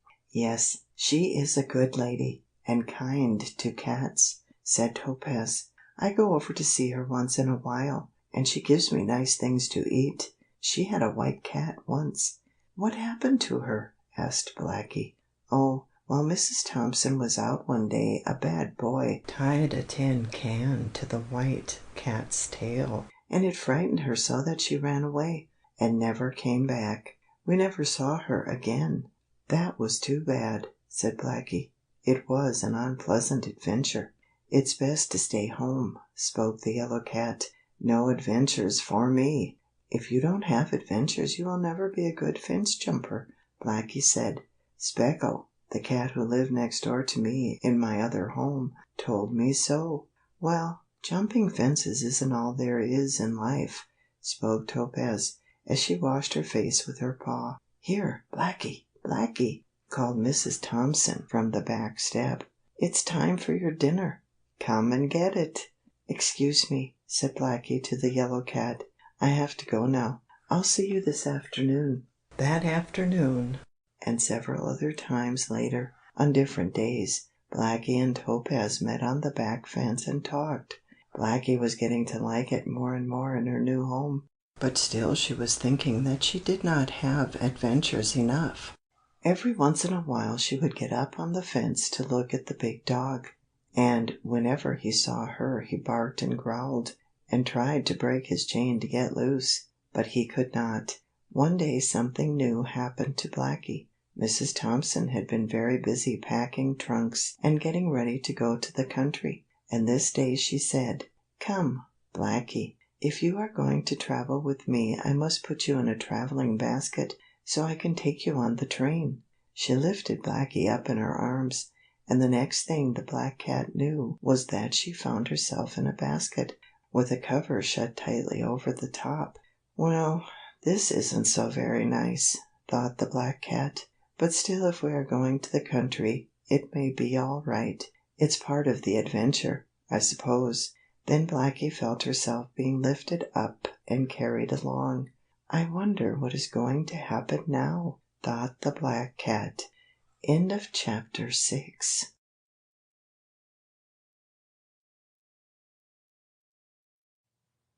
Chapter 7. Blackie in a Train. Shut up as she was in the basket, Blackie could see little of what was going on about her, or where she was being carried. There were little cracks in the basket to be sure, but one cannot see much through such cracks, especially when being carried along and bobbing up and down. "Oh dear," thought Blackie, "this isn't at all nice. It's like the time when Arthur and Mabel brought me away from the farm. They put me in a basket then. I remember that very well, though I was only a little kitten." Blackie could tell that Mrs. Thompson was carrying the basket. For every little while the lady would speak to the pet cat. "Don't be afraid, Blackie," the lady would say. "You'll be all right in a little while. Nothing shall hurt you." And Mrs. Thompson spoke in such a gentle voice, just the kind that dogs and cats like to hear, that Blackie felt better. "I guess it will be all right," thought the black cat. "I'll try to go to sleep, and when I wake up, I may be in the nice country." Blackie curled up in a little ball in the basket and tried to go to sleep, but it was hard work. The basket kept bobbing up and down. And then, after a while, Blackie felt herself being set down, basket and all. Then followed a strange rumbling sound, like distant thunder. Blackie remembered that, for she knew what thunder showers were, and she did not like them, nor rain. "Oh dear," thought the black cat, "I hope it isn't going to lighten. I can't bear that. Still it can't hurt me in the basket." But it did not seem to be a storm. The low rumbling noise kept up, and Blackie felt herself, basket and all, being gently jiggled, as she said afterward. Then Blackie began to feel sleepy. "Oh, I know where I am now," she suddenly thought. "I'm on a railroad train. Just as when Arthur and Mabel brought me from the country, Mrs. Thompson has brought me to the railroad car in the basket, and that's what makes the rumbling sound. It's the car wheels. Now I can go to sleep in peace, and when I awaken, I'll be in the nice country." How long she slept, Blackie did not know, but when she did wake up, she found herself being lifted up in the basket again. "I guess we must be in the country," she thought. "Now I shall have some nice milk, and perhaps I may see my brothers and sisters." Blackie felt herself being carried out in the air, for she could feel the gentle summer breeze blowing on her through the cracks in the basket. Then she heard a lot of strange noises which frightened her. There were shouts and yells, the puffing of engines, the ringing of bells, and the blowing of whistles. "Oh dear, what can this be?" thought Blackie. "I guess it must be the railroad station where the choo-choo cars stop, as Mabel used to call them when she was a little girl and I was a kitten." And that is where Blackie was. The train Mrs. Thompson had taken had reached the station, and she had gotten out with her cat in the basket. "My, I did not know the country was as noisy as this," thought Blackie. But she was not quite in the country yet, you see. Mrs. Thompson had to take a wagon to get to her country place. Blackie felt her basket being set down, and she heard Mrs. Thompson talking to some man about trunks and boxes and about bringing up a carriage and things like that. Then, all at once, Blackie noticed that the cover of her basket was loose. There was a hole out of which she could put her head. "I guess I'll get a breath of fresh air and look around," said Blackie to herself. Out of the basket she popped her head, and she saw Mrs. Thompson standing a little way off on the station platform, talking to the baggage man. On the track to one side was the train which had brought Blackie and Mrs. Thompson to the country.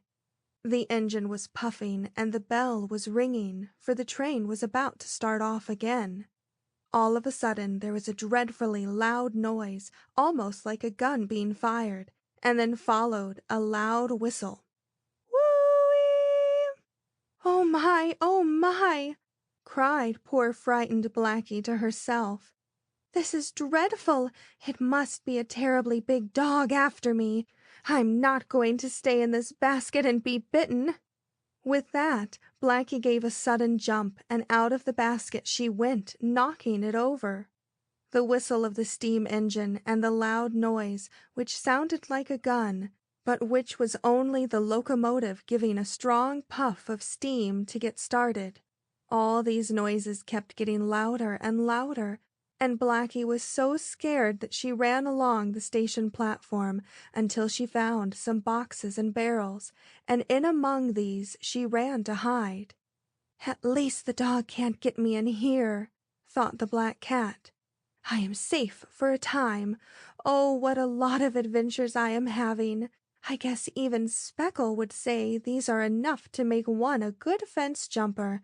I jumped out of the basket anyhow."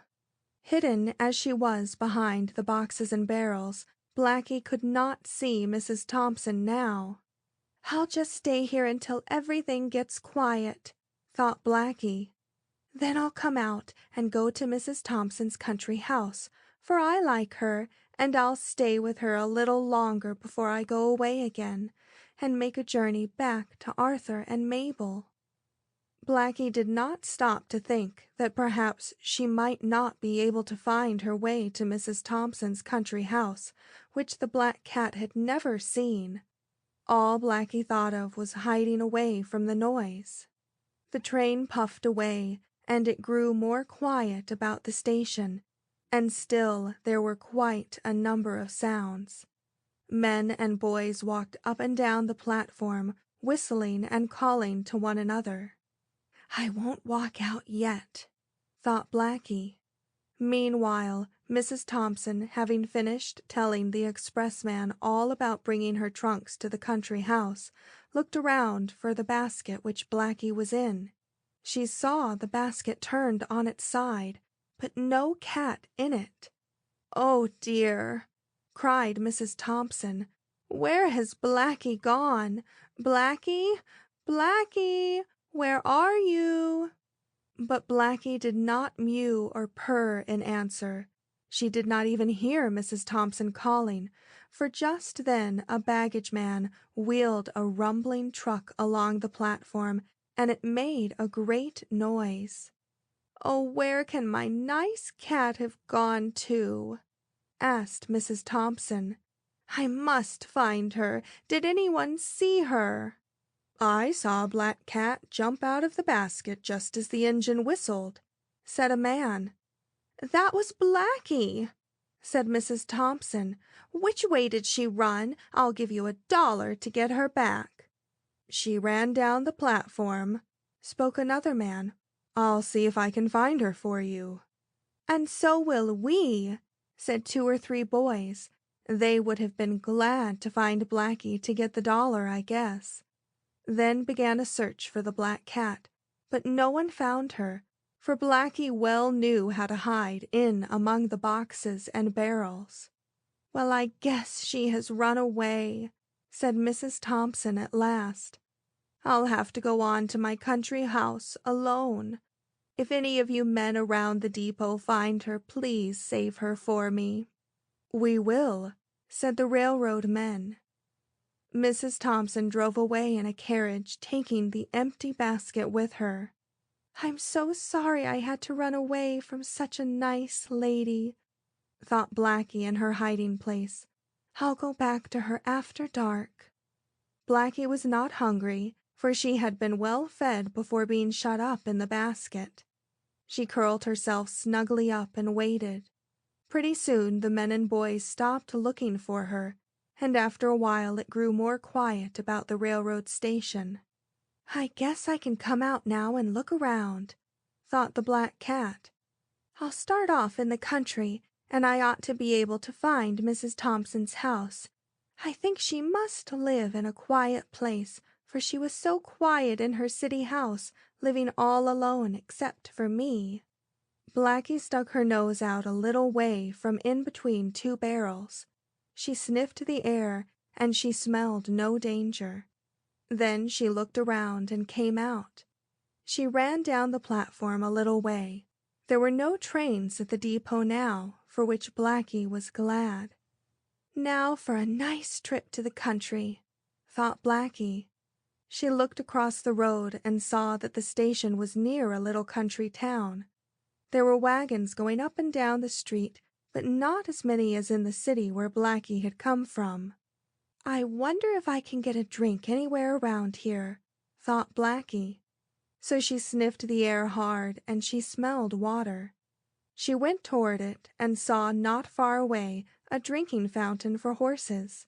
Some of the water dribbled down and had made a little puddle on the ground. "I'll get a drink there," thought Blackie, and while she was drinking, something else happened to her. End of chapter 7. Chapter 8.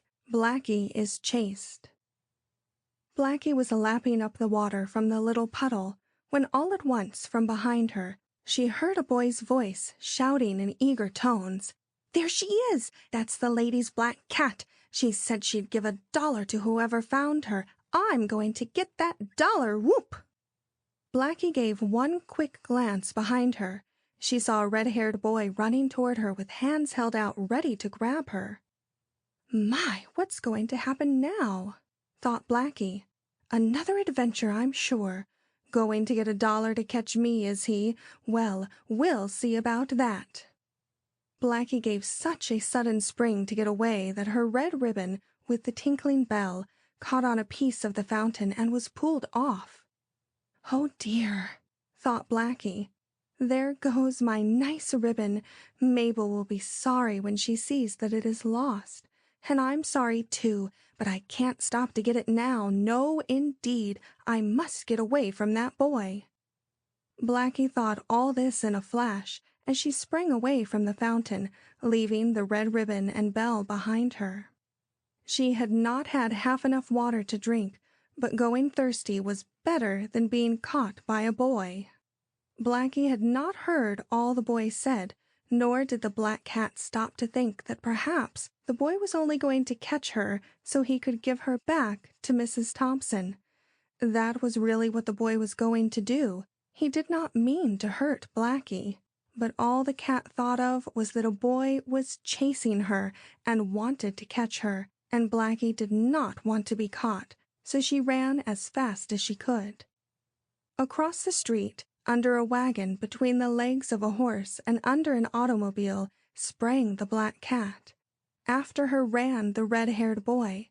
He stopped to pick up the red ribbon and bell. Maybe if I can't catch the cat, the lady will give me 10 cents for the ribbon and bell, said the boy to himself. 10 cents is better than nothing, and maybe I won't get the cat. She runs very fast. The boy was the one who had been around the railroad station when Mrs. Thompson missed Blackie, and when she had offered a $1 reward to get back her pet. On and on ran the black cat through the streets of the country town. In and out she dodged among the men and women who were hurrying along the street. A woman saw the running cat, and she saw the boy chasing after her. "Here, little boy, why are you chasing that poor cat?" asked the woman. "Don't you know it isn't right to chase cats?" "Yes'm, I know," said the red-haired boy, who was breathing quite fast. "But I'm not chasing this cat to do her any harm. I want to catch her for a lady who'll give me $1 for her. The cat got out of her basket." "Humph," said the woman, looking over the tops of her glasses at the red-haired boy. "I've heard of folks letting the cat out of the bag, but I never heard of anybody letting one out of a basket." "This lady was at the railroad station," said the boy as he ran on after Blackie. "She is Mrs. Thompson." "Oh, I know her," said the woman who had spoken about letting cats out of bags. "She lives out near me. So she has come to the country for her summer vacation again, has she? And brought a cat with her. She always did like cats." The boy did not stay to hear all this. He was again running on after Blackie, for he wanted to earn that $1. And Blackie, not knowing anything about the boy, nor that he would be kind to her, ran on as fast as she could. Pretty soon some other boys saw the red-haired lad running after the black cat, and they shouted to him. "Hi there, Carrots," they called, naming him Carrots in fun because his hair was the color of carrots. "Hi there, Carrots, what you chasing that cat for?" "For $1, answered the red-haired boy with a grin. "We'll help you," said the other boys quickly. "All right," invited the red-haired boy. "Come along." There were 3 boys now chasing after poor Blackie, and the cat was getting tired. "I must get away from them somehow," she thought. "I wonder what Speckle did when he was chased like this. I ought to have asked him before I came away. Next time I run off, I'll know more about it, and maybe I won't run off again." Blackie turned around the corner so quickly that she ran right between the legs of an old gentleman who was walking along. "Oh my, scat, what's this, a black cat?" cried the old gentleman, and he stumbled so, trying not to step on Blackie, that his tall silk hat fell off and rolled into the gutter. Then around the corner came the 3 boys after the cat. The old gentleman saw them and cried, "Boys, boys, you mustn't chase cats that way. Look what she did to me, knocked off my hat." "We're chasing the cat to get $1, said the red-haired boy, and then he and his friends ran on. Blackie was getting very tired now. She looked back and saw the old gentleman picking up his silk hat, from which he had brushed the dust. "I'm sorry about his hat," thought Blackie, "but it was not my fault. I did not mean to run between his legs." "Come on, fellows, we'll get her now," cried the red-haired boy as he ran on faster than before. Blackie looked ahead of her. She saw near the sidewalk an open cellar door of a store. "That will be a good place to hide," thought Blackie. "The boys can't find me down there in the dark." And down the outside cellar stairs she ran. "Now we've got her," said another boy. "She can't get out of the cellar." There were many boxes and barrels in the store cellar. Blackie crept away back in a far corner, crouched down, and kept as still as a mouse. She heard the boys coming down, and she heard them talking and moving about among the boxes and barrels.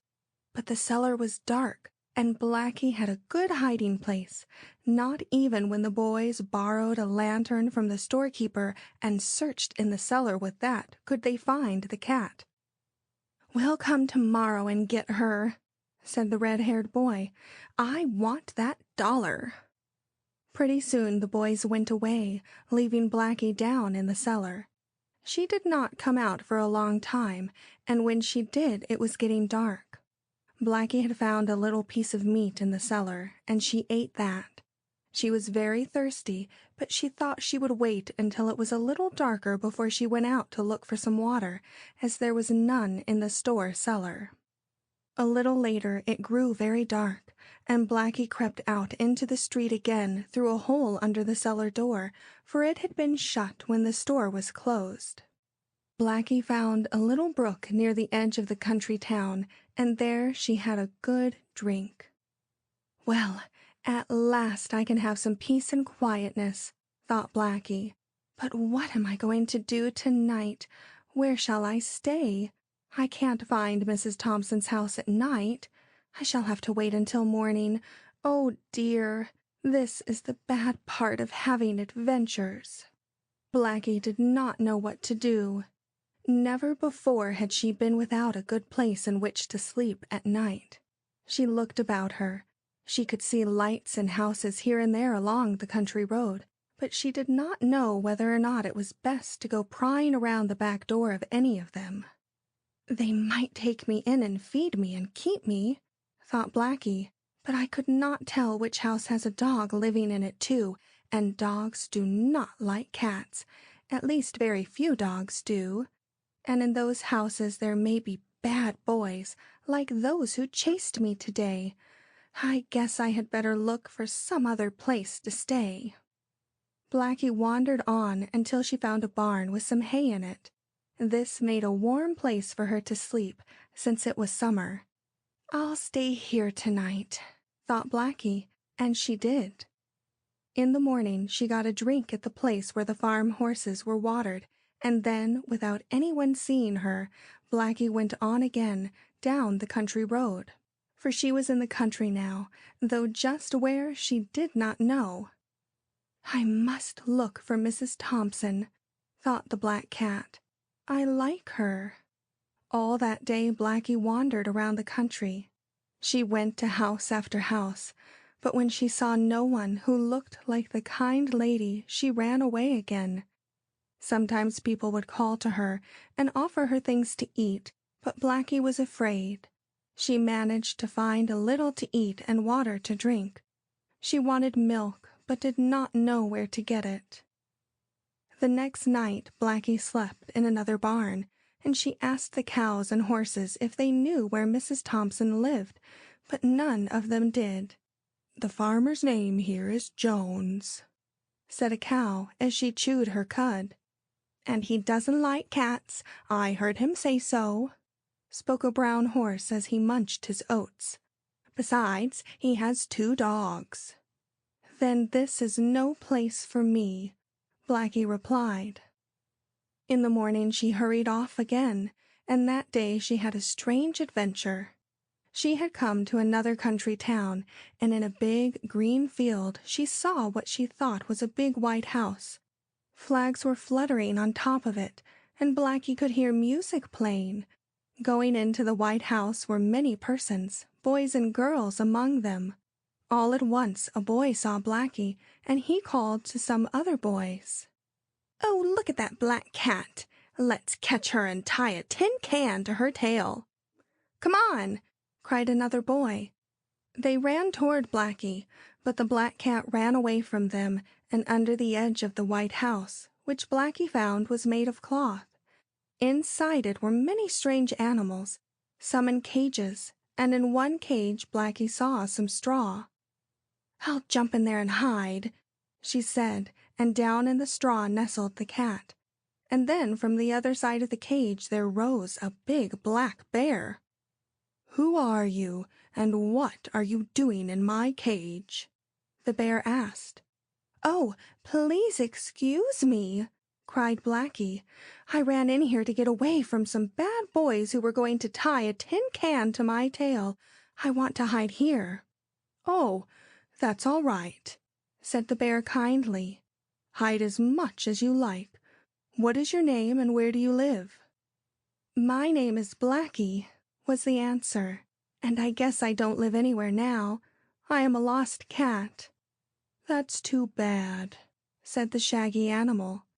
"My name is Dido, and I am a dancing bear. I dance in the circus." "Is this a circus?" asked Blackie. "That's what it is," answered Dido. "Don't you see Tum Tum, the jolly elephant, over there?" And Dido pointed his paw at the big creature. "Whenever you see an elephant, that is a circus or a menagerie." "Is he an elephant?" Blackie asked, looking at the big animal. "Yes, and his name is Tum Tum. He is the most jolly elephant you ever knew, always laughing and eating peanuts. He's in a book, too." "What do you mean, in a book?"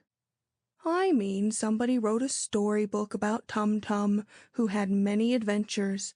I think I'm going to be in a book some day." "That will be nice," said Blackie, who was not quite so frightened now. "Did you ever hear of a cat being in a book? I have had some adventures that might do for a book." And she told Dido, the dancing bear, about them. "I don't know," answered Dido. "I once knew a dog named Don who was in a storybook.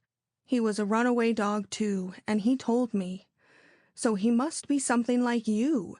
If somebody wrote a book about a runaway dog, I don't see why he couldn't write one about a lost cat."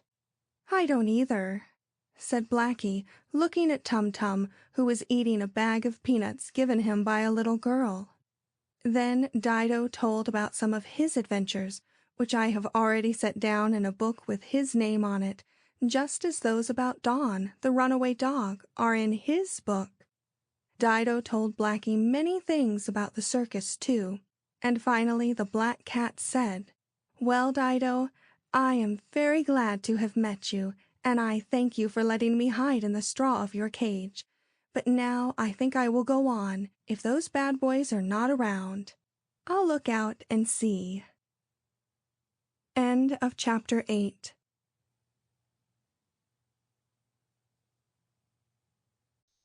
Chapter 9. Blackie Meets Don. Blackie scrambled down out of the cage of Dido, the dancing bear, ran between the legs of Tum Tum, the jolly elephant, who called to her in his big, kind, trumpety voice, and then stuck her head out under the circus tent. "Is everything all right?" asked Dido, who soon was to go in the ring and perform his tricks with his master. "Yes, I don't see anything of those bad boys," answered Blackie, and then she quickly ran off the circus grounds after one look back at the crowds of people, the gay fluttering flags, and the men selling pink lemonade, peanuts, and toy balloons. "Another adventure!" exclaimed Blackie, as she went to a little brook in the field to get a drink. "Whoever would think that I should run into a circus?" thought Blackie, as she washed her face with her paws. "I don't believe even Speckle, as many times as he has run away, ever met Dido the dancing bear, or Tum Tum the jolly elephant. I wonder who that dog Don can be that Dido spoke of. I wonder if he would be kind to me if he met me. I could tell him I knew Dido and Tum Tum, and that might make a difference. Of course I don't know the bear and elephant very well," thought Blackie, "but I had no time to stay to get better acquainted. A circus must be a queer place." Blackie did not quite know what to do next. She looked over the fields, and far away she could see the white circus tent. Then she looked down in the water and she could see herself, as in a looking-glass. "My, how rough my fur is," said Blackie. "I'm all ruffled up, and I'm beginning to get thin, I do believe. That comes of not having enough to eat. I'm half starved. I think I'll go back home. I have had enough of running away. It's all very well to talk about having adventures, and getting yourself in a book and all that. But Muffins was right. It is nicer to stay home. I don't wonder Speckle would not run away with me, nor Muffins either. Yes, that's what I'll do," went on Blackie, as she took another look at herself in the water looking-glass. "I'll go back home. There's no use trying to find Mrs. Thompson, though she was very good and kind to me. I can't tell which is her house. I'll go back to the city, to Arthur and Mabel. They must be as lonesome for me as I am for them." The two children were. They had looked all over for Blackie, and even put an advertisement in the newspapers, asking anyone who saw their pet to bring her back. But Blackie was far away, for Mrs. Thompson had taken her on a long railroad journey. "Sleeping in barns and running down in store cellars isn't good for a cat's fur," thought Blackie, as she saw how ruffled hers was. "I must give myself a good cleaning before I go back home, or the children will not know me." So Blackie stayed in the field and washed herself with her red tongue. Then she crept up behind a house and found a piece of fish the farmer's wife had thrown out. It was not as nice fish as Blackie used to get in her own home, but she could find no better. "Never mind," said the black cat to herself. "I'll soon be where I belong, and I'll never run away again. I'm going home." So Blackie started to go to her home. But she found the same trouble she had found in trying to get back to Mrs. Thompson. Blackie was so far away from her home with the good children that she could not find it. Up and down, here and there, she wandered for several days, but she could not find her home. "Oh dear!" Blackie exclaimed one day, when, all tired out, and hungry and thirsty, she lay down in the grass to rest. "Oh dear, I'm lost! That's all there is about it. I don't know where my home is, and I'm lost. I wonder what I had better do." Blackie was all alone. There was no one to tell her what to do, so she had to think it out for herself. "Let me see now," she said. "Even though I am lost, I must have something to eat and drink, and a place to sleep. I think I had better go to some house and see if they will take me in. If they will, perhaps they will keep me for a while, until I get fat again and feel better, and then I can find my own home. Yes, that is what I'll do. I've wandered around enough. I'll go to some house and mew. Then they'll know I'm hungry and feed me." Blackie walked out of the field to the road, and down that toward a big white farmhouse. It looked so nice and clean that Blackie thought surely it would be a good home for her. "I'll go around to the kitchen door," thought Blackie. "That is where there will be something to eat." She went around the gravel walk of the house, and toward the back door. But just as she was going up the back steps, down them rushed a big dog, barking loudly and calling out in animal talk. "Hi there! No cats allowed around here. Be off! Bow wow!" Blackie did not stop to talk. Away she ran as fast as she could, and as she saw over her shoulder the dog coming after her, up a tree she ran. The dog came to a stop at the bottom of the tree, and barking up at Blackie said, "What do you mean by coming here, anyhow? Who are you, and what do you want?" Before she had run away, and while she was living with Arthur and Mabel, Blackie would not have paid much attention to any dog. She knew very few dogs, not even the one next door, and most dogs were cross and ugly, she thought. She did not think it safe to talk to them. But now she was up a tree, and she knew it would be safe to speak to this dog from up there. Also, Blackie was so tired and hungry that she felt she must do something to get help. And perhaps this dog was not as cross as some, even if he did chase her. He might tell her where to get something to eat. So, sitting on the limb of the tree and looking down at the dog, Blackie said, "Please be nice to me, Mr. Dog. I am so tired and hungry, and I'm lost. I ran away, Mr. Dog." Ran away, did you?" And the dog's voice was softer now. "I once ran away myself. But my name is not Mr. Dog, it is Don." "What? Is your name Don?" cried Blackie, and she was so surprised that she nearly fell off the limb of the tree. "Why, I've heard about you, Don." "You have? From whom?" Don wanted to know. "From your friends in the circus, Dido the dancing bear and Tum Tum the jolly elephant." "Well, I never," barked Don. "So you know them, do you?" "Yes, I have met them, though I can't say I know them very well. They told me about you." "They did, eh? Well, well. Fancy now you meeting Dido the dancing bear. He's a great chap, isn't he? And such a fine dancer." "Oh, I didn't see him dance," answered Blackie. "I only ran in his cage to get away from some bad boys. Dido was very kind to me." "Humph! I suppose you mean I wasn't kind," said Don. "Oh, I didn't say that," went on Blackie quickly. "Well, I guess I was a bit cross and quick," admitted Don, "but I didn't mean anything. Everyone says my bark is worse than my bite. I didn't intend to bite you anyhow. I was just going to chase you away. They don't like cats at our house." "Oh, I am so sorry," said Blackie sadly. "I hoped I might get something to eat and drink here." "Oh, I guess I can fix that all right for you," said Don in a more kindly voice. "But you surprise me when you tell me you met my friends Dido and Tum Tum. Take that elephant chap now. Didn't you find Tum Tum a fine jolly fellow?" "Why, he looked so," said Blackie, "and Dido said he was, so I guess he must be." "Oh, he is," barked Don. "I know him well. He's the jolliest elephant you'd want to meet. Had a book written about him, too." "So Dido was saying. I just spoke to Tum Tum, or rather, he spoke to me as I was running out of the circus tent." "Say, look here now," said Don a bit sharply. "I hope you didn't run away from the circus. That wouldn't be right, and if Dido hid you in his cage, it might get him in trouble." "Oh no, I don't belong to the circus," said Blackie. "I just happened to go in the tent. I belong at home, but I'm lost. I'll tell you all about it." "Do," said Don. I should like to hear about your adventures, and I'll tell you some of mine. I'm in a book, too. So I heard. But first, said Don, I must see about getting you something to eat. Come down out of the tree. And you won't chase or bite me? No, honest I won't. See, I'll cross my tail. And Don waved his tail up and down and sideways, like a cross, to show he meant what he said. So Blackie came down out of the tree. End of chapter 9.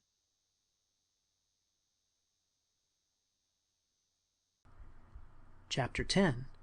Blackie Scares a Dog. "Now we can talk nicely," said Don, as he walked beside Blackie, when she had jumped from the tree. "Come over here in the shade, and I'll tell you of my adventures." "I've had some adventures, too," spoke the cat.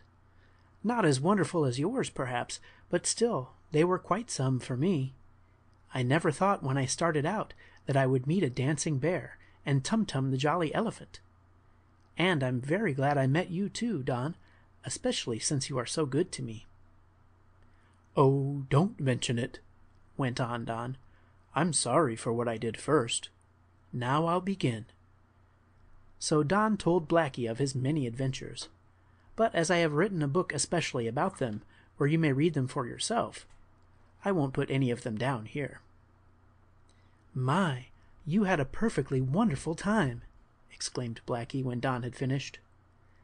"Tell me about yourself now," invited the big dog, and Blackie did.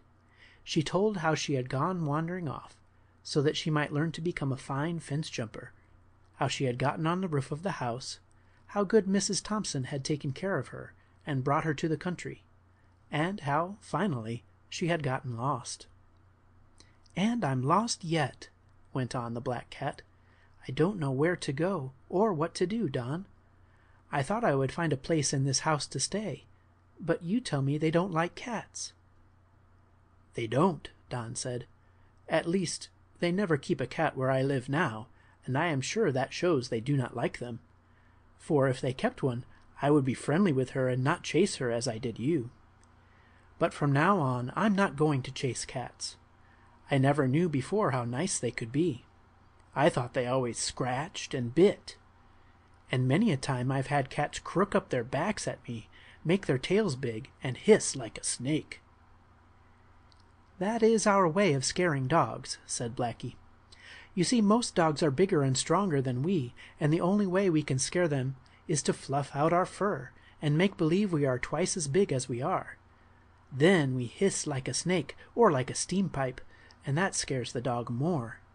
But I was so tired and frightened that I didn't try to scare you, Don." "I'm glad you didn't. Now we'll be friends. But of course, if you see some other dog running at you, why, you'll scare him, I suppose, Blackie." "Yes, I guess I will," answered the black cat, sort of smiling. The two new friends talked for some time longer, and then, all at once, Don said, "Oh, Blackie, I forgot. You said you were hungry, didn't you?" "Yes, Don, I am hungry. But you say they don't like cats in your house, so I don't see how I am going to get anything to eat there." "Oh, don't you worry about that," said Don with a laugh. "I'll fix that all right. Just you leave it to me. Now I'll tell you what we'll do. They feed me pretty well at this house, for they like me. They bring out nice bones and bits of meat, bread with gravy on, and—" "Oh, don't talk about it," spoke Blackie quickly. "It makes me hungry to hear about all those good things." "Well, you'll be having some soon," said the dog, "for they'll be bringing out my dinner directly. I think it will be chicken today." "Oh my, chicken," mewed Blackie, putting out her red tongue. "How good that sounds." "It will taste good, too," said Don. "How do you know you will have chicken?" asked the black cat. "Well, I always have the same thing the family has for dinner," Don said, "and I know they are going to have chicken today, for I saw the butcher bringing some. The butcher's boy always sets his basket down on the back stoop when he rings the bell, and I can look in it." "Do you ever take anything out?" asked Blackie, sort of smiling. "I did once, when I was a little puppy," Don said, "but I knew no better. I was whipped for it, so I never did it again. But now I'll tell you what to do, so you will have a good dinner." "And will you have one too?" asked Blackie. "Oh, yes, indeed. Don't you worry about me. Now you go hide in my house, a kennel they call it, and when they bring me out my dinner, I'll give you all you want." "Will there be enough for both of us?" asked Blackie. "Oh, yes, they bring me plenty of dinner. Look out, here they come with it now. Into the kennel with you." Blackie looked and saw, coming down the back stoop, a fat-colored cook. In her hand she carried a dish, and even as she ran into the dog's house, Blackie could smell that it held something good. "I believe it is chicken," thought the black cat. "Oh, how nice!" Don stood in front of the kennel as Blackie ran inside. Along came the fat cook, who was a nice black shiny color, almost like the cat herself, only, of course, the cook did not have fur on. "Here's your dinner, Don," said the cook.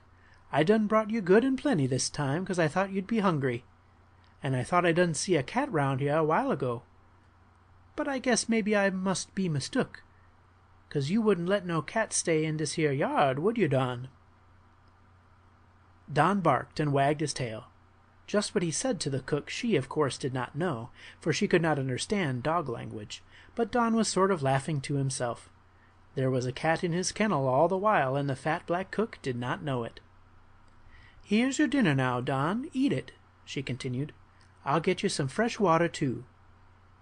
And when she had set down the dish of chicken, which was left over from the family dinner, and had given Don some fresh water, the cook went back in the house.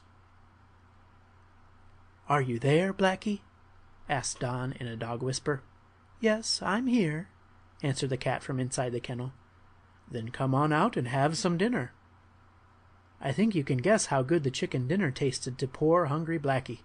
She ate so much that she was afraid she would take more than her share, and not leave enough for Don. "But don't you worry about that," said the dog kindly when Blackie spoke about it. "You eat all you want. I'll have plenty, and anyhow, I can get more later." So Blackie had the first really good meal she had eaten since she left Mrs. Thompson, and when she had taken a good drink of water, she felt much better. "Now you can sleep in my kennel," said Don, "and no one will disturb you. I always like to sleep after a good meal." "So do I," said Blackie. For several days Blackie lived with Don in his kennel, keeping out of sight of the people in the house. I don't really suppose they would have minded Blackie, only they had gotten out of the habit of keeping a cat, so Don imagined they did not like such animals. Anyhow, he and Blackie thought it would be best for the black cat to remain quietly in the kennel, and she did. "Well, I think I'll be traveling on," said Blackie one day. "Traveling on?" asked Don.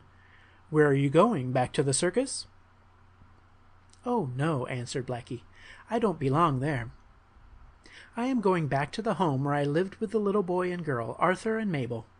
I am lonesome for them, and I am sure they miss me." "Do you know how to find your way back to them?" asked Don.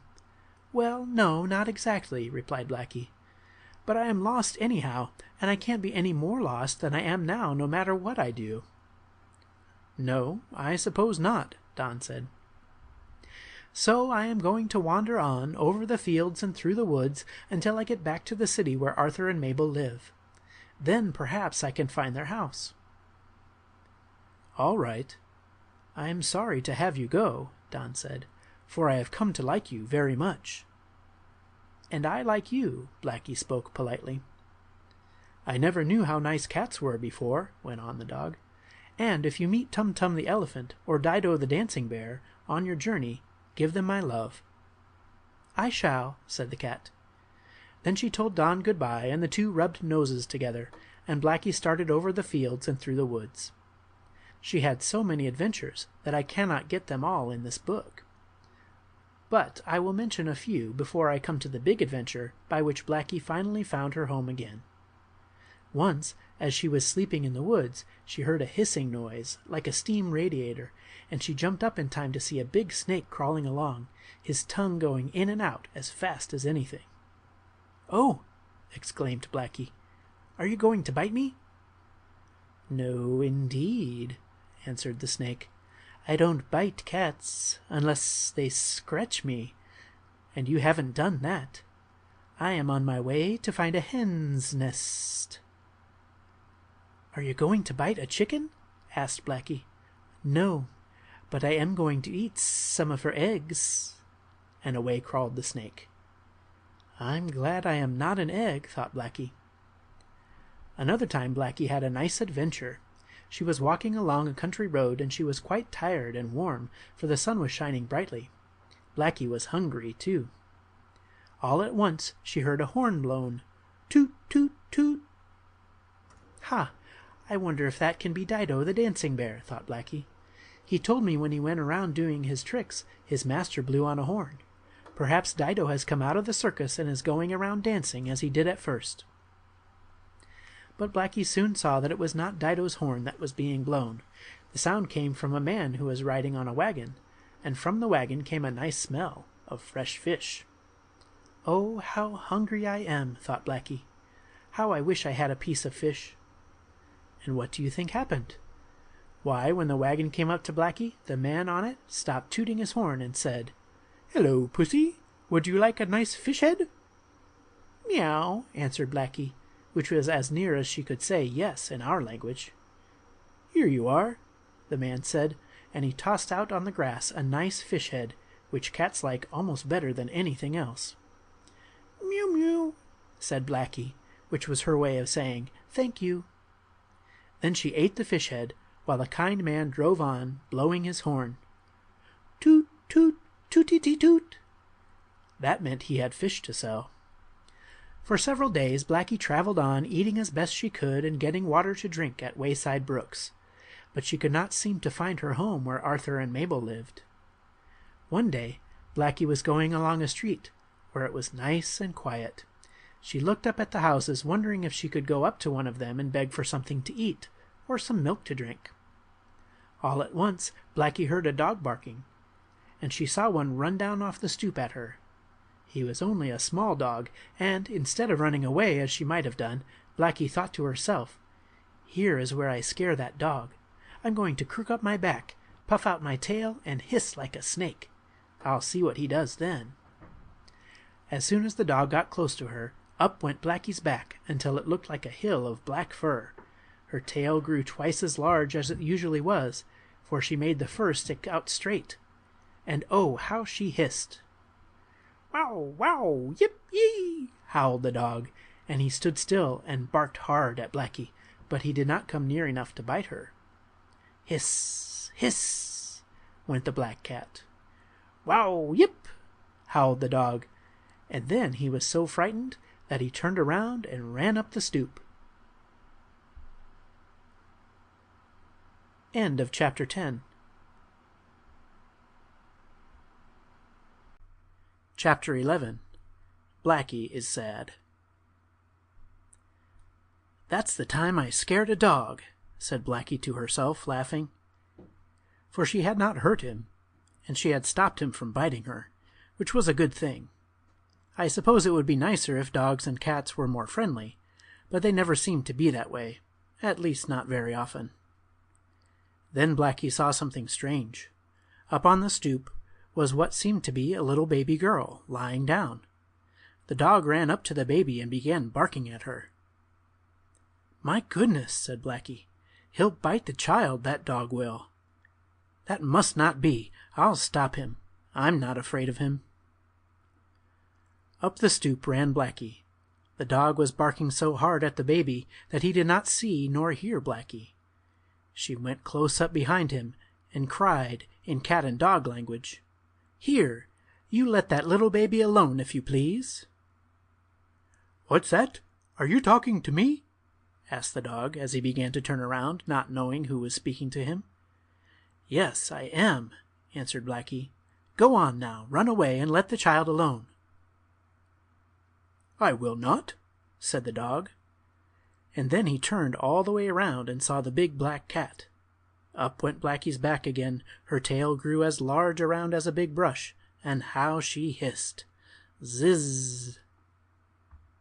"Oh, yow! Oh, wow!" howled the dog. "It's that cat again. She's after me!" Away he ran, down off the stoop, and Blackie could not help laughing at him, for she had not hurt him at all. "I guess I made him let that baby alone," thought Blackie. "Don't be afraid, little one," said Blackie, though she knew, of course, that no child could understand cat talk. And then, to her surprise, Blackie saw that it was not a live baby at all, but a large doll, such as Mabel used to play with. "Well, did you ever!" exclaimed Blackie. "I thought it was a real child. It looks so natural. What will that dog think of me taking a doll for a baby? He must be laughing at me." But the dog was too frightened then to laugh, though later on, when Blackie had gone, the dog came out from under the stoop where he had gone to hide, and as he looked at the doll, which lay where the little girl mother had dropped it, that dog said, "Huh, that cat thought she was smart driving me away because I was barking at a doll. I wouldn't hurt it." As Blackie stood on the stoop, looking at the doll, the door opened and a little girl came out. "Oh, you nice big black cat!" exclaimed the little girl. "Did you come up on the stoop to look at my dolly?"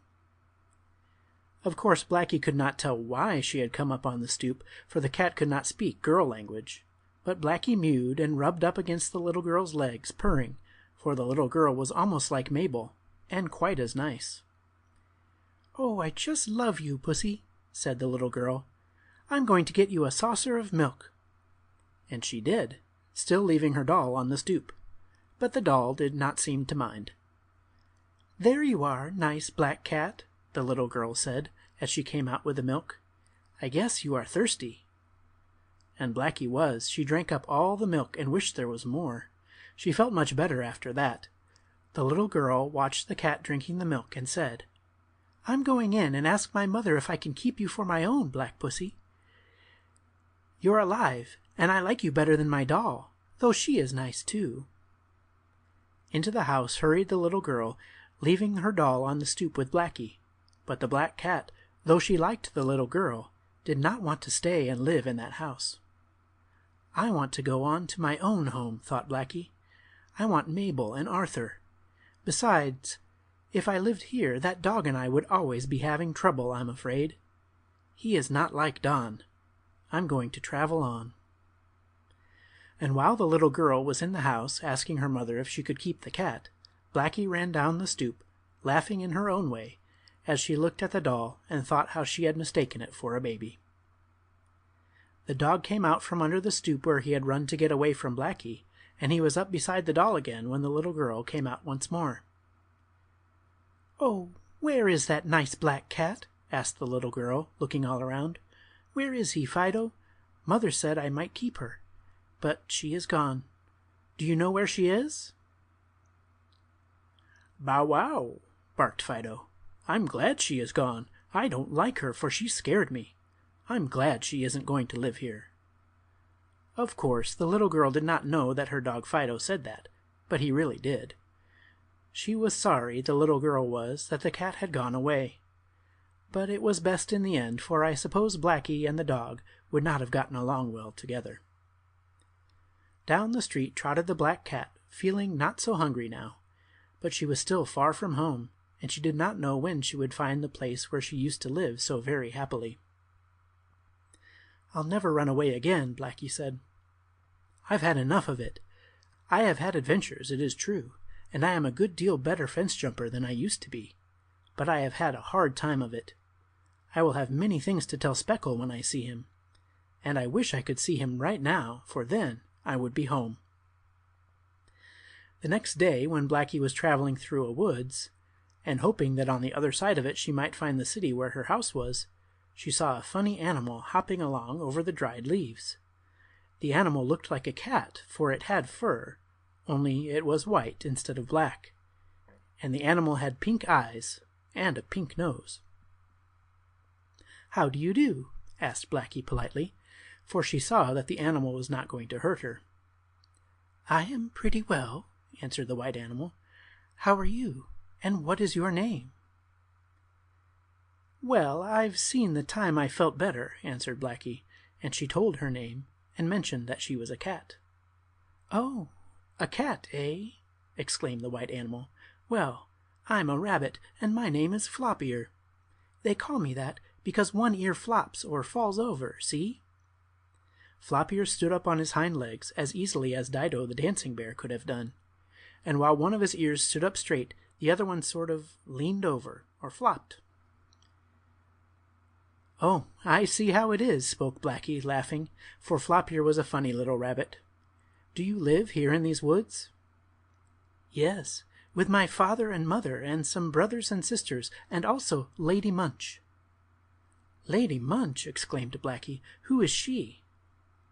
"She is my grandmother," answered Flop-Ear, "and we all like her very much. But excuse me, I must hurry on." "Where are you going?" asked Blackie. "Over in the field to get some carrots for dinner. Do you like carrots?" "I never ate any," Blackie answered. "I'm a cat, you know." "That's so. I forgot about that," spoke Flop-Ear. "I was told never to play with cats or dogs, as they might bite me." "I'd never bite you," said Blackie. "I think you are very nice, and your fur is like mine. I'll go along with you and help you get the carrots, if you want me to, though I don't eat them." "What do you eat?" asked Flop-Ear as he hopped along beside Blackie. "Oh, meat and milk and fish when I can get them." "Why can't you get them now?" the white rabbit wanted to know. "Because I am a lost cat," answered Blackie. "I ran away from home, you see, to have adventures and to learn to become a good fence jumper. But it is not so easy to get things to eat when you are lost." "I am sorry for you," said the white rabbit.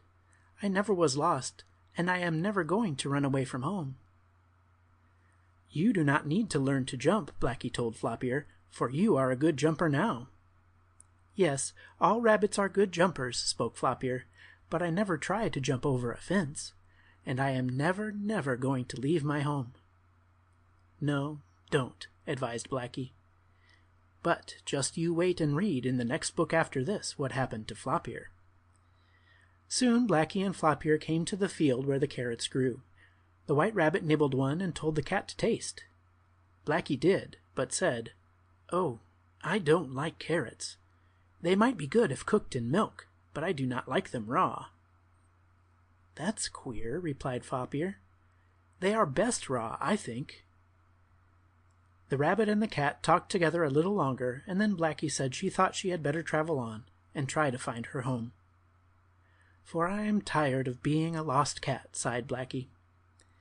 That night Blackie slept in a field under a pile of hay. There were some little mice who had made a nest there too, but Blackie did not touch them, though she liked to eat mice. But for her supper that night Blackie had found a piece of meat in front of a butcher shop, and as she had eaten that she was not hungry. So she let the little mice alone, and I guess they were happy about that. But oh, how lonesome Blackie was for her own home. She thought about it very often that night as she cuddled down in the hay. "If I don't find my home before winter, I don't know what I shall do," thought Blackie. "It isn't so bad sleeping out in summer, but in the winter it is going to be dreadful. I simply must find my home." For 2 days more Blackie traveled on. She came out of the woods, she left the fields, and then she found herself in a city. She walked through the streets. Sometimes boys would chase her or throw stones at her, and sometimes dogs would run after her. Once or twice Blackie had to go up a tree to get away. And then, one day, Blackie found herself on a street that she seemed to know. She looked up at the houses, hardly believing it at first, and then she saw that she was really right on the street where she had lived. "Oh, why, I do believe I'm back in my own city again," said the delighted Blackie to herself. "Yes, I know these houses, and there is the one I live in. Oh, how glad I am!" Blackie ran up the front steps, but somehow or other the house did not seem to be the same as when Blackie had lived there. The stoop was covered with dust, and it was never that way as long as Blackie could remember, for Mabel used to sweep it off every morning.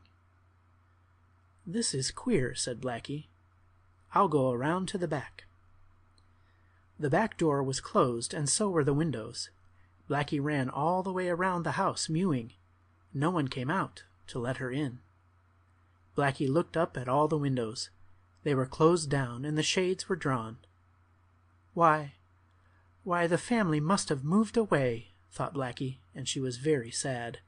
Oh dear, after my long journey and my many adventures, to get home and find the house locked up and the family gone.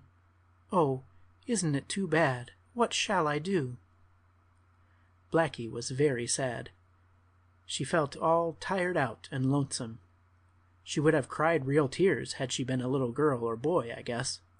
But being only a cat, she could do nothing but mew. End of chapter 11.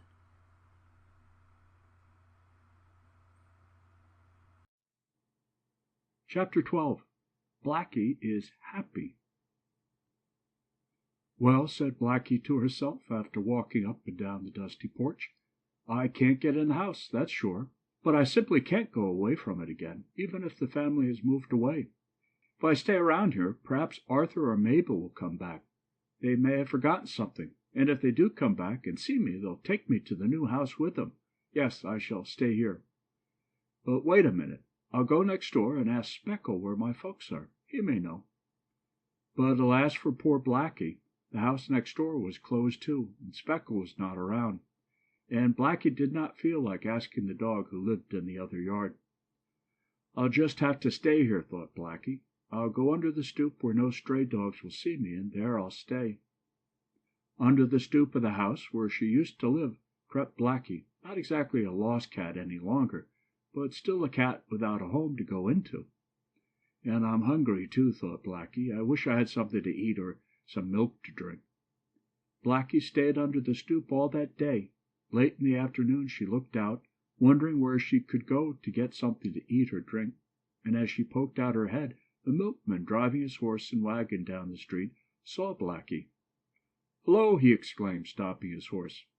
"The family that lives in that house is away, and the cat must be hungry. I have a little milk left in one of my cans. I'll give her some." The kind milkman got out of his wagon, and with some milk in the top of one of his big cans brought it over to Blackie. The black cat was not afraid of him, for he spoke so kindly to her.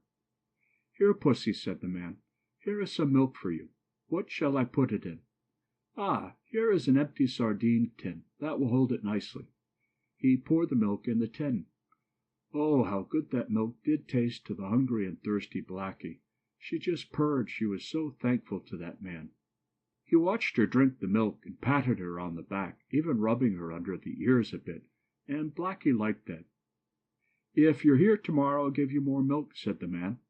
Blackie wished he could speak her kind of talk, so she might ask him where Mabel, Arthur, and the rest of the family had gone, but she could not do that. "Well, I feel a little better," said Blackie to herself as she licked the milk off her whiskers with her red tongue. "I can sleep tonight, I hope." Blackie curled up under the stoop and got ready to go to sleep. It was not yet night, but soon would be.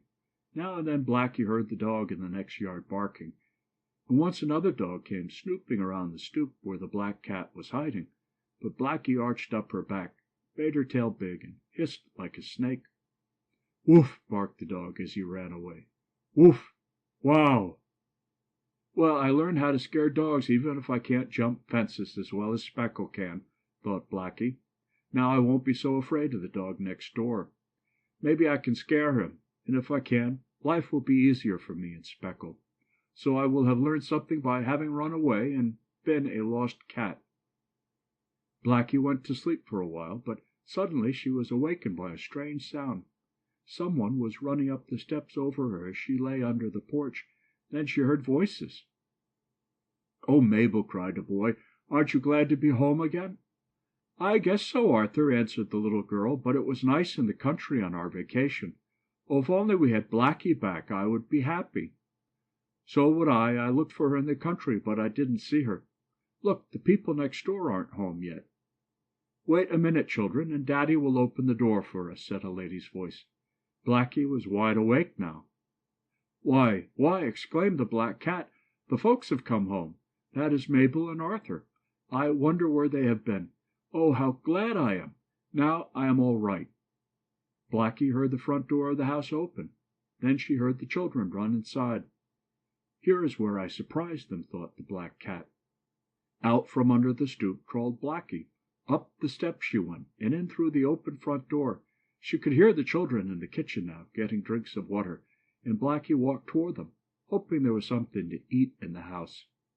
The gas was lighted in the kitchen. Mabel and Arthur stood near the sink, drinking. The little girl was the first to spy Blackie, who walked in, her tail held up straight like a fishing pole. Why, cried Mabel, rubbing her eyes to make sure she was wide awake. Why, look, Arthur, it's Blackie. Blackie? Where? Right here. Oh, Blackie, you've come back to us, haven't you? Oh, how glad I am. And Mabel caught Blackie up in her arms. Oh, you dear Blackie, cried Arthur, rubbing the cat on the head. Where have you been all this while? And where did you come from? Oh, how glad I am, and happy. Purr, said Blackie, and that was her way of saying that she too was happy. Look, mother, said Mabel, Blackie is back. You don't mean it, said the lady. Why, isn't that strange? She ran away just before we went on our summer vacation, said Arthur, and now when we come back she is here to meet us. Then Blackie understood. The house had been closed because the folks were away in the country for a vacation, and she had reached home the very day they came back. Wasn't Blackie a lucky cat? Well, you can just imagine how glad Arthur and Mabel were to see Blackie. They took turns holding her and petting her, and when their father came in, a little later, with the bags and bundles from the train, he too patted Blackie. My, but how thin and poor Blackie has grown, said Mabel's mother. She must have had a mighty hard time while she was on her vacation. Oh, mother, cats don't have a vacation, laughed Arthur. Well, I guess Blackie did, said the lady. She must have had many adventures. And Blackie had, as you can tell by this book. Of course, Blackie herself could not tell about her own adventures, as she cannot write or talk our language, so I've written them down for her. Blackie was given a fine supper, and then she washed herself and went to sleep on her own soft cushion again. And oh, how good it felt after her nights of sleeping under haystacks and among boxes and barrels. In a few days Blackie began to get fat again, and soon she was like herself. She even dared get up on the fence and make faces at the dog next door, and he was so surprised at seeing how brave Blackie was that he forgot to bark. Blackie was lonesome for Speckle, the other cat, as she wanted to tell him some of her adventures. But he was not home, nor were the people who lived in the house. But one day Blackie heard a noise in the next yard. She heard a door in the house open. Oh, perhaps that is Speckle coming back, Blackie thought. She gave a jump and easily went over the fence, and there, sure enough, in the yard was Speckle. Why, how well you jumped that fence, said Speckle. Yes, I learned that on my journey when I was lost and had so many adventures, cried Blackie. That's right, you did go away, said Speckle. I had forgotten. Where have you been? asked Blackie. Oh, off in the country on a vacation with my folks, answered the cat. I had a fine time, too. Did you? Well, no, not all the while, Blackie answered, but I think the trip did me good. I met Dido, a dancing bear, Tum Tum, the jolly elephant, and Flopbeer, the rabbit. My, you did have some time, mewed Speckle. You must tell me about your adventures. And Blackie did, especially about Flopbeer, and as that little chap had many things happen to him, I'm going to put them in a book so you may read them. It will be called Flopbeer, the Funny Rabbit, His Many Adventures. Yes, you certainly had quite a time, spoke Speckle, as Blackie finished telling him of her journey. And I learned how to scare dogs, too, as well as how to jump fences, said Blackie. Come on over, and I'll show you how to scare that dog next door when he barks at us. And the two cats went up on the fence and made funny faces at the dog, which so surprised him that he crept in his kennel house and did not even growl. So having brought Blackie safely home again, I will tell her good-bye for all of you. The end. End of chapter 12. Thank you for listening. Please like, share, and subscribe